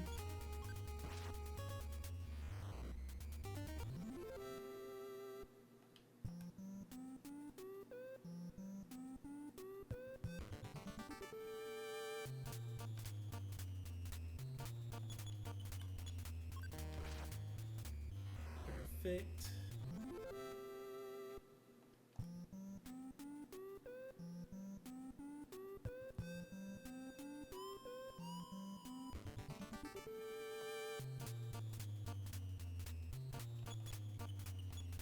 That's nice. I think these all have like different names in the Japanese version. I think they're all named like swoosh something, and like they're all related to that. Kind of like the eyeball enemies in Magic Hands and EarthBound, actually. So it's kind of an interesting localization difference between the two different games. I don't think Phil Sandtop had any hand in localizing EarthBound though, so that's probably why.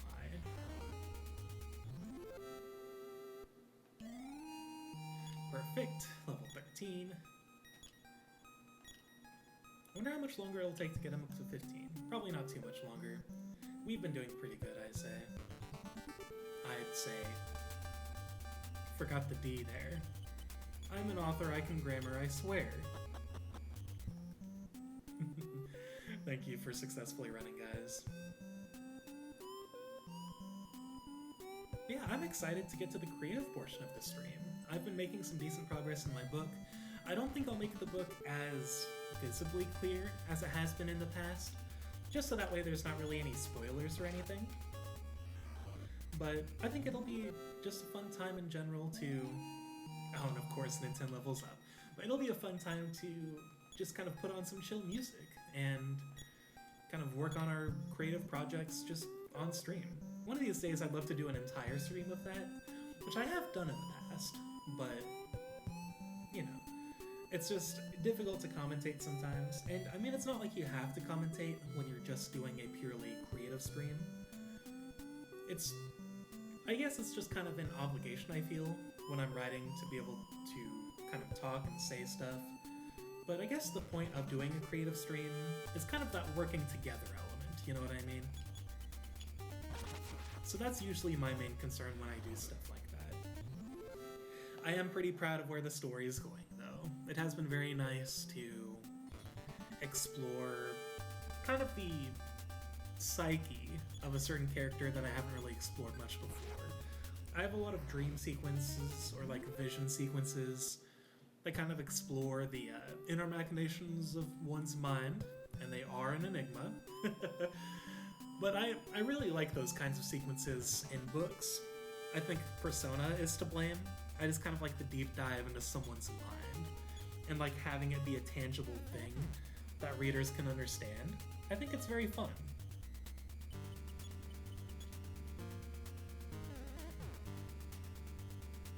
Come on, Lloyd. Oh, come on, we can do this. Just run. I'm glad you're just attacking Ninten. He's got all the defense and all the HP. Just attack him. Is this an enemy we can fight? Yes, it is, and it gives a lot of XP. Please get my boy Lloyd up to 14. Please, I would very much appreciate that. Level 14? No. Oh, that's very unfortunate. Oh well, he'll get there. He'll get there soon. It really won't take that long. And I'm like, sure, I'm like, oh, please get him up to level 14. Lloyd? Yes, indeed. We have Mr. Lloyd Bannings, although not at all Lloyd Bannings. But his name is indeed Lloyd.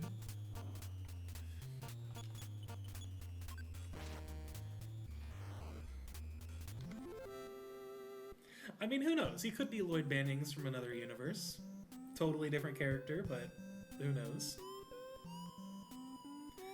Doesn't at all play the same way. He is not at all a good leader. He is not at all a good fighter. He is not a dodge tank. And he can't withstand an explosion, which is why we don't fight the trees.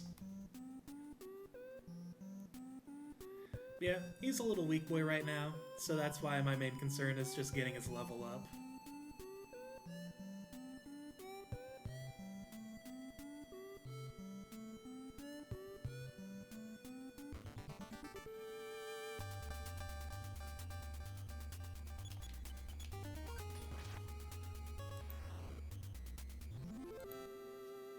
Alright.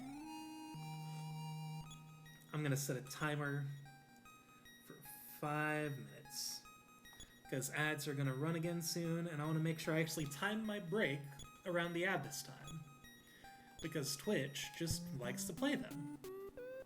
So to avoid Jeffrey Bezos' ire, I want to make sure we are actually timing things correctly, and the ads don't interrupt anything.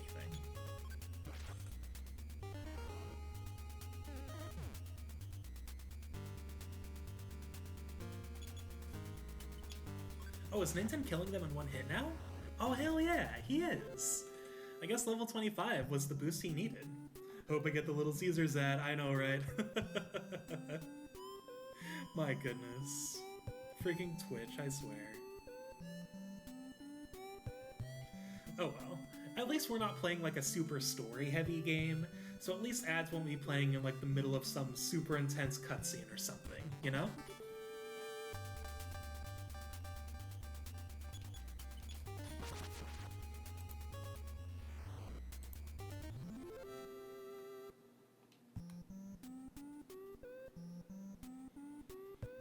I do hope to eventually play more varied games at some point, but I think when I stream a game, I'd like to kind of focus on that game for a while, and then occasionally sprinkle in something a little different, just to kind of spice things up on occasion. If I'm streaming 3 times a week, I think 2 streams will be dedicated to like my main game, which will be this for the time being, and then 1 stream for like something a little more unique, like maybe a creative stream, like a writing stream, maybe a music composition stream.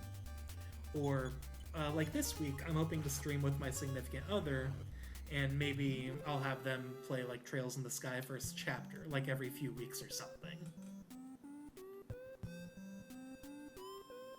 That is if they agree to it. We'll have to see. I'll ask them before we stream, just that way, like, just in case they're not cool with it. And then if they're not, then maybe we'll play, like, a multiplayer game or something. But I don't see why they wouldn't be opposed to it. I know they've been kind of wanting to try it, and if it's like every once in a while of a thing, maybe they'll be okay with it. But right now, ultimately the plan is just to kind of stream whatever that day. It probably won't be as long as today's stream. It'll probably be like an hour and a half, maybe 2 hours, but again, it's just kind of something we'll have to play by ear. This is my first time really sticking to a stream schedule. Okay, hell yeah. I think we can make some progress with that. Let me heal up and see what his HP's at. Oh, 15. That's actually a really good HP buff. You'll love to see it. Hang on, is the bridge this way? Am I going the wrong way again? Even if I am, I don't really mind. Okay, no, this is the right way.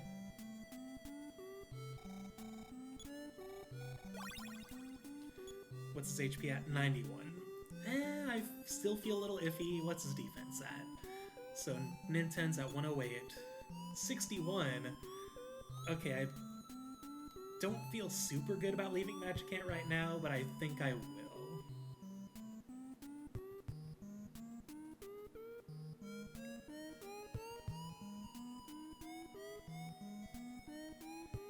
Oh yeah, the movement is way smoother with the analog stick. I'm very glad this emulator lets me use this. Alright, right, left, left, right. Oh good, no Little Caesars ad. Did they play the ads early? God damn it, Twitch. So much for my timer.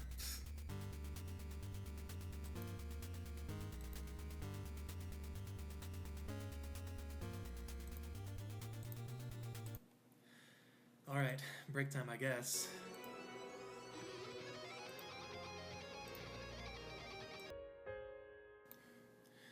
Aw, devastating indeed.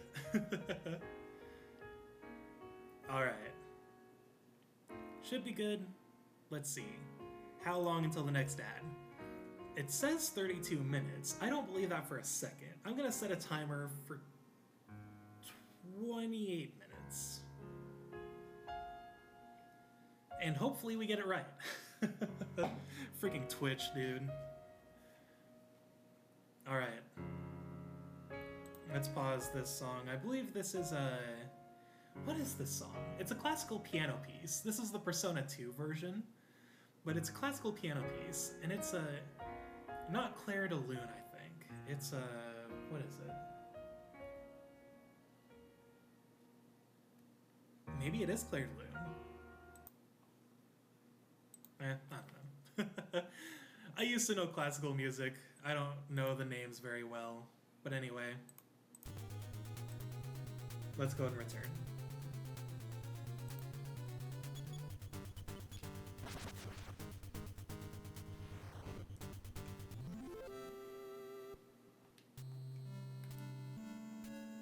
Alright. And honestly, I kind of want to save state, and you know what? No, we don't have the equipment. I was gonna say, I want to save state and challenge the dragon. That would be a terrible idea.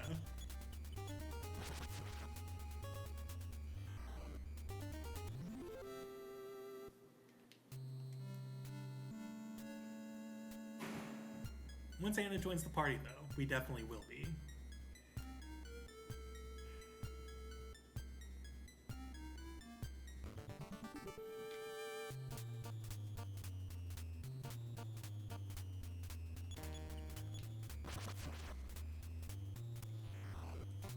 Well, once we get Anna up to par, at least. Because she's gonna start at level 1, just like our boy Lloyd.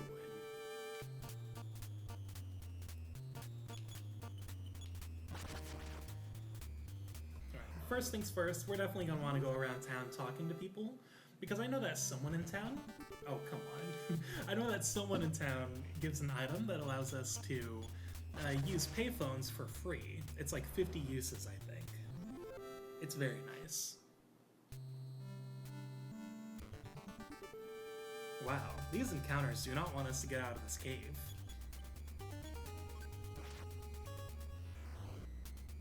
It's because I was talking crap earlier. The encounter rate was super low when I was actually trying to level grind.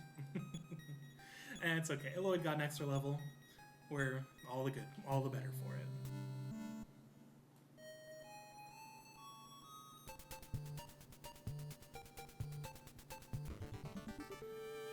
So we could go back to the factory, and honestly, that would probably do Lloyd some good, going back through the factory, and maybe seeing if the items there will be of some use to him. So I think we'll do that before heading into town, actually. I keep forgetting we can't go that way, even though it looks like we can cut through these trees, we definitely can't.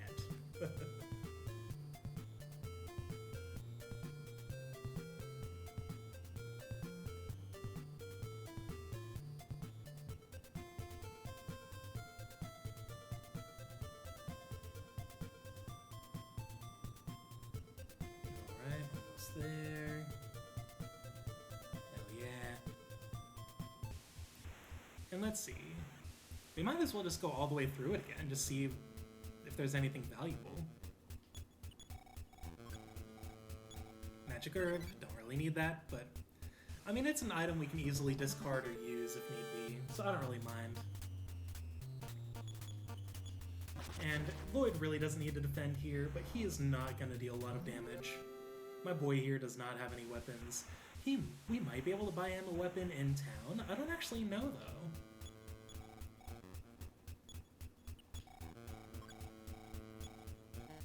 Butter knife, definitely don't need that. We could always sell it, but I like to just drop things immediately. Saves us on the inventory space later.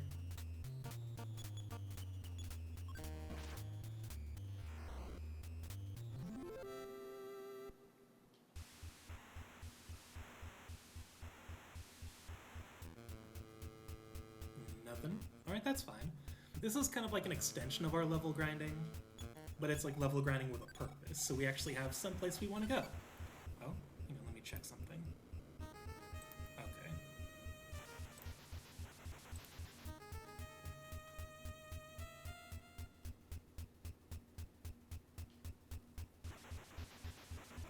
Oh yeah, there is a treasure. I keep calling them treasure chests. They're gift boxes, not treasure chests. You know, they are functionally the same thing.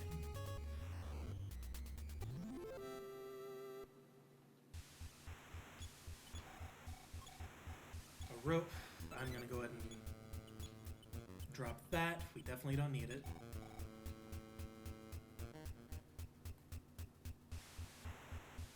Okay, I think we've explored everything on this floor, so let's go to the basement, just like we did last time. See if there's anything worth grabbing. Now, I'll hold on to that until we don't have the space for anything. That is kind of the plus side of all these treasures. It is kind of good to fill up your inventory on stuff you don't really need. So that way, you have stuff you aren't afraid to sacrifice if you find something you do need. You know what I mean?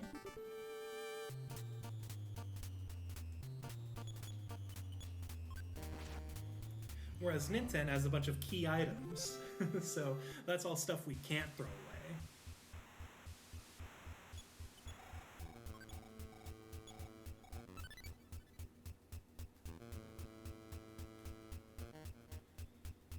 We'll head back up the ladder and then head up to the next floor.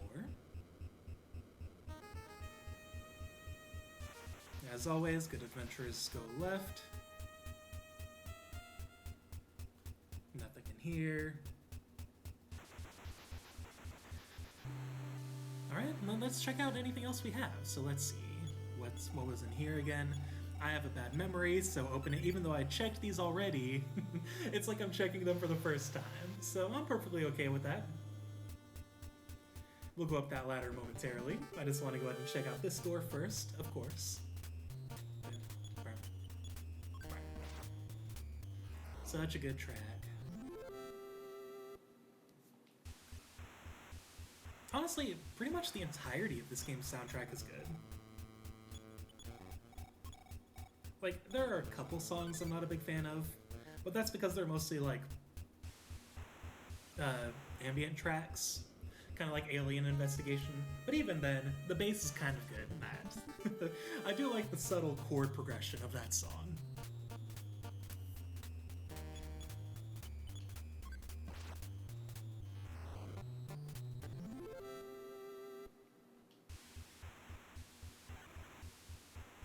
Let's see. Can you just get bottle rockets? Oh, nice. Okay, so it's like an infinite supply of bottle rockets. That's good to know. That's fine. Don't need that. Don't need that either. I'm pretty sure Lloyd can't equip that anyway. Life up cream? I think the magic herb is technically better. So, yeah, we'll skip out on that. Anything else in the factory? No, okay. We can go ahead and leave now. And of course, all the enemies will be getting in the way. You know, I am curious. Let's see if Lloyd will deal enough damage to kill a rat. Rats are pretty weak, right? Let's see, Lloyd, what can you do? 28 damage? Okay, that's not bad. He's only really weak against enemies that actually have defense, you know? So we head down here, and I believe... Oh, wait, no. This way. And we take the next ladder down, yes. And then just go straight to the right. But like I said, the next dungeon I will definitely be using a map on, because it's this, but much bigger.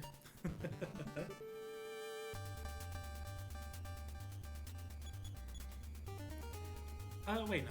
We want Lloyd defending for now.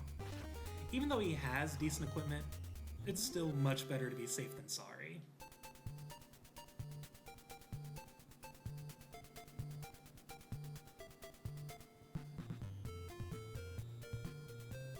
man, I don't know if we'll be able to get as far as I wanted to this stream. Like, we're definitely not nearing an end, but we are at least nearing the end of the gameplay portion. So, like, that's just kind of what I'm thinking about. An awful creature beat me up. If you're going to the station, watch out. Okay, I'll keep that in mind.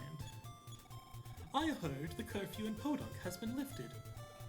You know what that means, don't you? We can cross the bridge once more. So yeah, we couldn't access this before. If you remember earlier, there was a bridge that I tried going to that had a couple of police officers guarding it. And I was like, oh wait, I can't go this way yet. That bridge led to this town. You look so happy all the time. Heck yeah, I'm a kid, man. I'm always happy. Eh? I told my kid to study, then play Nintendo games. Those are the rules around my house. Now gotta love self-referential humor. Twinkle Elementary School South. Oh yeah, we've already been there. Duncan's Debutantery. Financing by, architectural by, construction by, the Duncan Company Incorporated. In the Japanese version, it's a strip club. I guess that's an appropriate description without getting too over the top for a kid's game, so I guess that works. The hotel in this town isn't any better than the one in Podunk, and yet it is so expensive. I mean, it's got an extra floor. There's that. I just love that it's got that commentary, like, oh, you know, it's literally the same hotel as the one from the last town, but because it's further in the game and you're higher leveled, oh, it's got a restaurant too. But because it's further in the game and you're higher leveled, it's gotta cost more money. RPG rules. A restaurant, rant, rant, rant. Happy restaurant. Rant, rant, rant. Are you happy? I love that that's literally just Nintendo and Lloyd just absolutely tuning the man out. All restaurant owners love musicals. I don't know about that, but I know if I was a restaurant owner, that'd be true for me because I do love me some musicals. I think pizza's delicious too. Oh, man of culture, I see.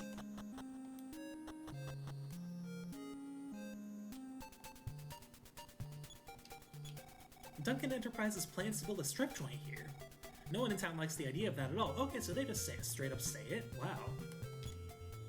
I don't remember that actually being in the original English translation, but okay. I think the rock slide on the railroad tracks could be blown up with a Duncan factory rocket. Okay, cool. So that's how you figure out what you're supposed to do. That's nice. Let's see, do I have anything I can sell? Not really. Let's see if they have any equipment for Lloyd, though.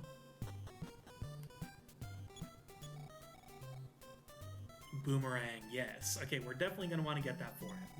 So it's $1,100. Oh, we can actually afford it. Nice. Is there anything else good here? Variety goods.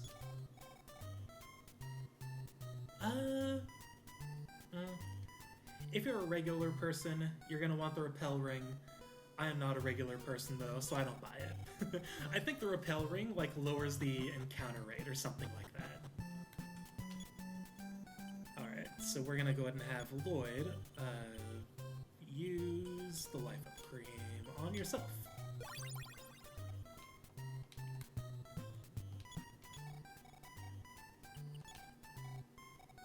Yes, there we go. So now Lloyd will actually be able to deal some damage.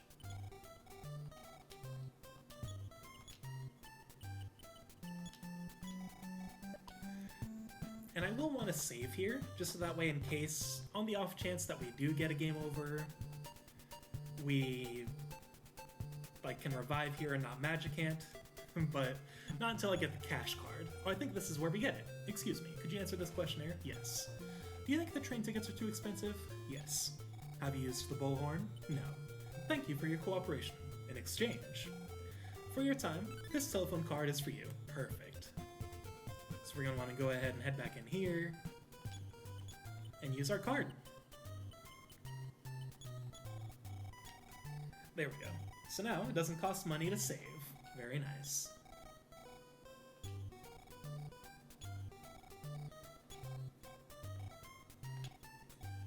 Oh wow, he's literally about to level up. That's awesome.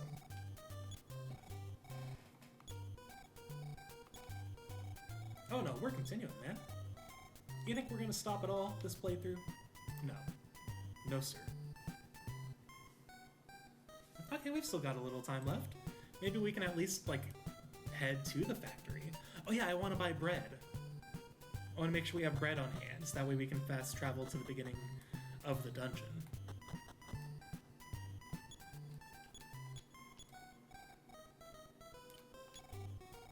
Oh.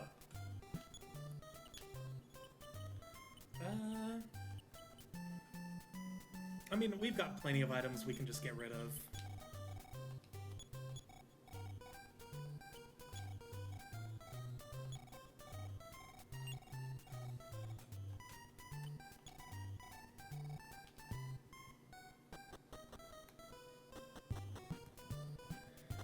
Oh, come on.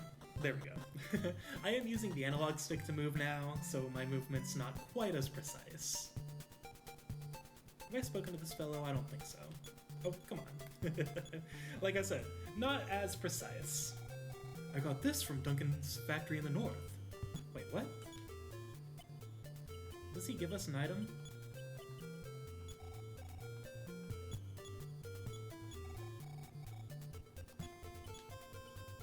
No. Huh? I don't feel like I've ever talked to that guy. My husband is an important man at Twinkle School. He never eats lunch. Oh, well, that's not very good for him now, isn't it? I've heard many scary monsters lurk outside of town. I'm so afraid that they'll take my money away. Thank God fish aren't into cash. Don't take me for an ordinary man. Although I am an ordinary man. Gotta love that EarthBound humor in it, man. What happened to school? You have school, don't you? Well, about that, let's get the hell out of here, Lloyd.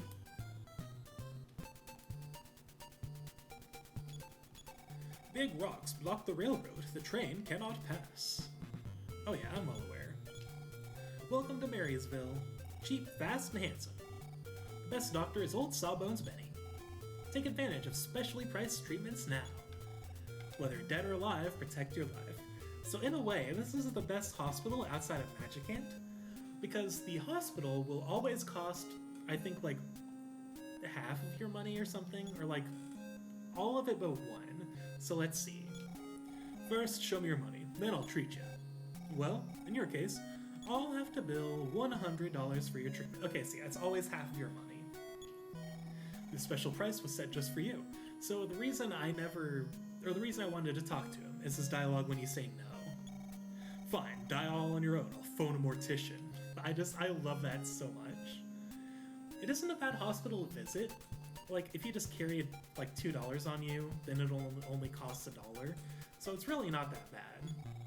I'd like to be a doctor and help sick people. And make lots of money doing it. Because, like, I love the idea is that the doctor is, like, a crooked doctor. And he is. But he will always only charge half of what you have, so... If you have $2 on hand, he'll only charge you $1. So in a way, he's kind of the best doctor out there. Have you been to Sweet's Little Factory? Yes. They manufacture bottle rockets there. Oh yeah, I'm well aware. Get to school. You are a schoolboy, aren't you? I'm not that worried about school. How can we get the big rocks off the railroad tracks? I'll bet the mayor leaves them there till election time. So is the mayor of Podunk also the mayor of Marysville? There's not really a mayor here. I've heard that Duncan's factory up north, they've started building huge bottle rockets, or huge rockets. Interesting. We'll have to keep that in mind then, won't we? Alright, I think that's everything here in town. Okay, yeah, that heads to Podunk. We don't want to go that way. I heard about some weird things over in Podunk. Heard a zombie was kidnapped, animals roamed the city streets, all kinds of crazy stuff. Yeah, it was more or less like that, I'd say. Let's see, can we get to the factory from here? Yes, I believe this is the path. Okay, cool.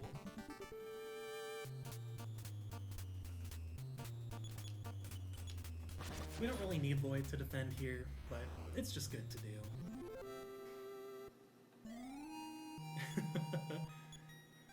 Oh man. a fight against an enemy from the beginning of the game, and I got N10 up to level 26. Impressive. Found a pass that someone left behind. Oh, did I have enough inventory space for it? Heck yeah.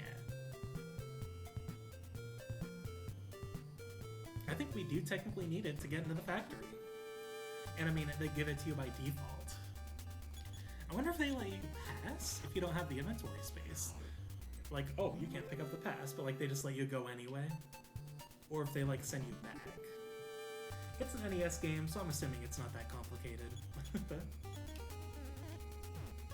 Oh, the one time I didn't defend? Oh, it wasn't a lot of damage anyway. We're fine.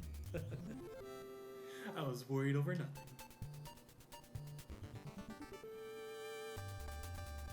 The counter rate's pretty wild, though. Let's see, can he actually beat a UFO?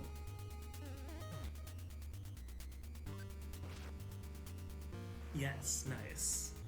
Alright, Void is actually a decent asset in battle now. Here we go. This factory is Mr. Duncan's private property. Let's see your pass. I love that a dog is the bodyguard. This pass is expired. You must have stolen it. Suspicious creature. Look me in the eye. Ooh. Bow. I love that little scene. Like, this game just very clearly shows the humor that would be prevalent in the future games, and I adore it. Okay. It's map time. Let me go ahead and pull something up. Let's see. EarthBound Zero. Duncan's factory map.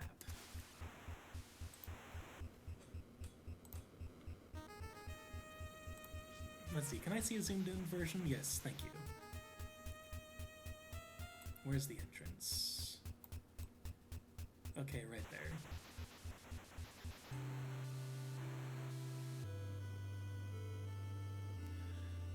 So I want to go left and then down and then right. Looks like there's a bunch of stat boosting items down here.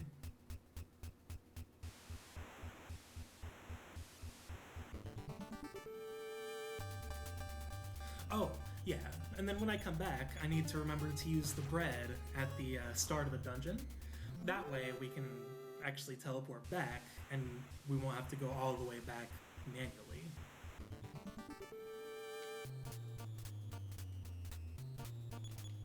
I'm gonna have Lloyd defend here, just in case. I know these guys can hit pretty hard. Yeah, I'm glad I'm glad Lloyd defended there. That was a lot of damage.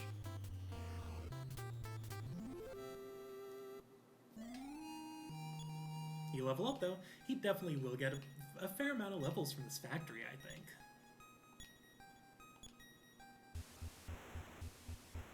Let's see, what you got? Life up cream? Not necessary. Oh, we grabbed it anyway, and that's fine.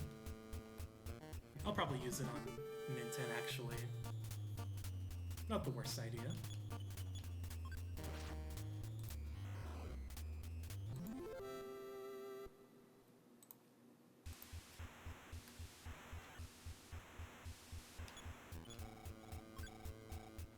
Quick capsule, perfect. Okay, I'll probably give that to N10. So let's go ahead and... Actually, hang on, does N10 have any healing items? Yes, he's got a magic herb. Use on yourself. Let's check that. Quick capsule. And then yeah, we'll go ahead and have N10 use that on himself. Oh, it does let you choose the target, that's good. Physical capsule, that will go to N10.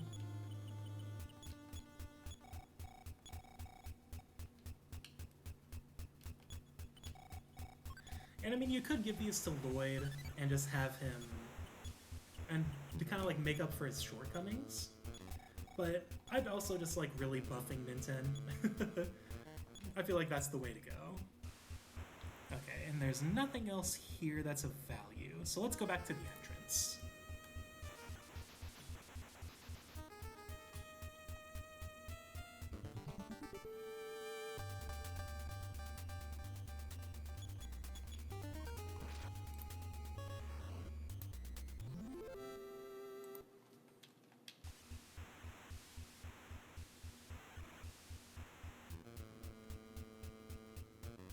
So the entrance should be past here. I believe this is it, right? Let me double check the map. Yes, okay. So let's go ahead and use our bread here.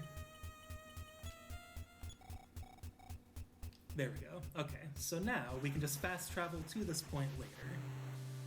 Let's see, I think, well, yeah, my timer is about to go off, so I think now is actually a good time to go ahead and stop the gameplay portion of this stream, and when we pick up again, I think probably on Saturday, because I will be streaming Thursday, but it won't be this. Oh god damn it. Twitch ran the ads by themselves. Cool. Love it. Alright, let's go ahead and stop and play the music, and we'll take ourselves a little break.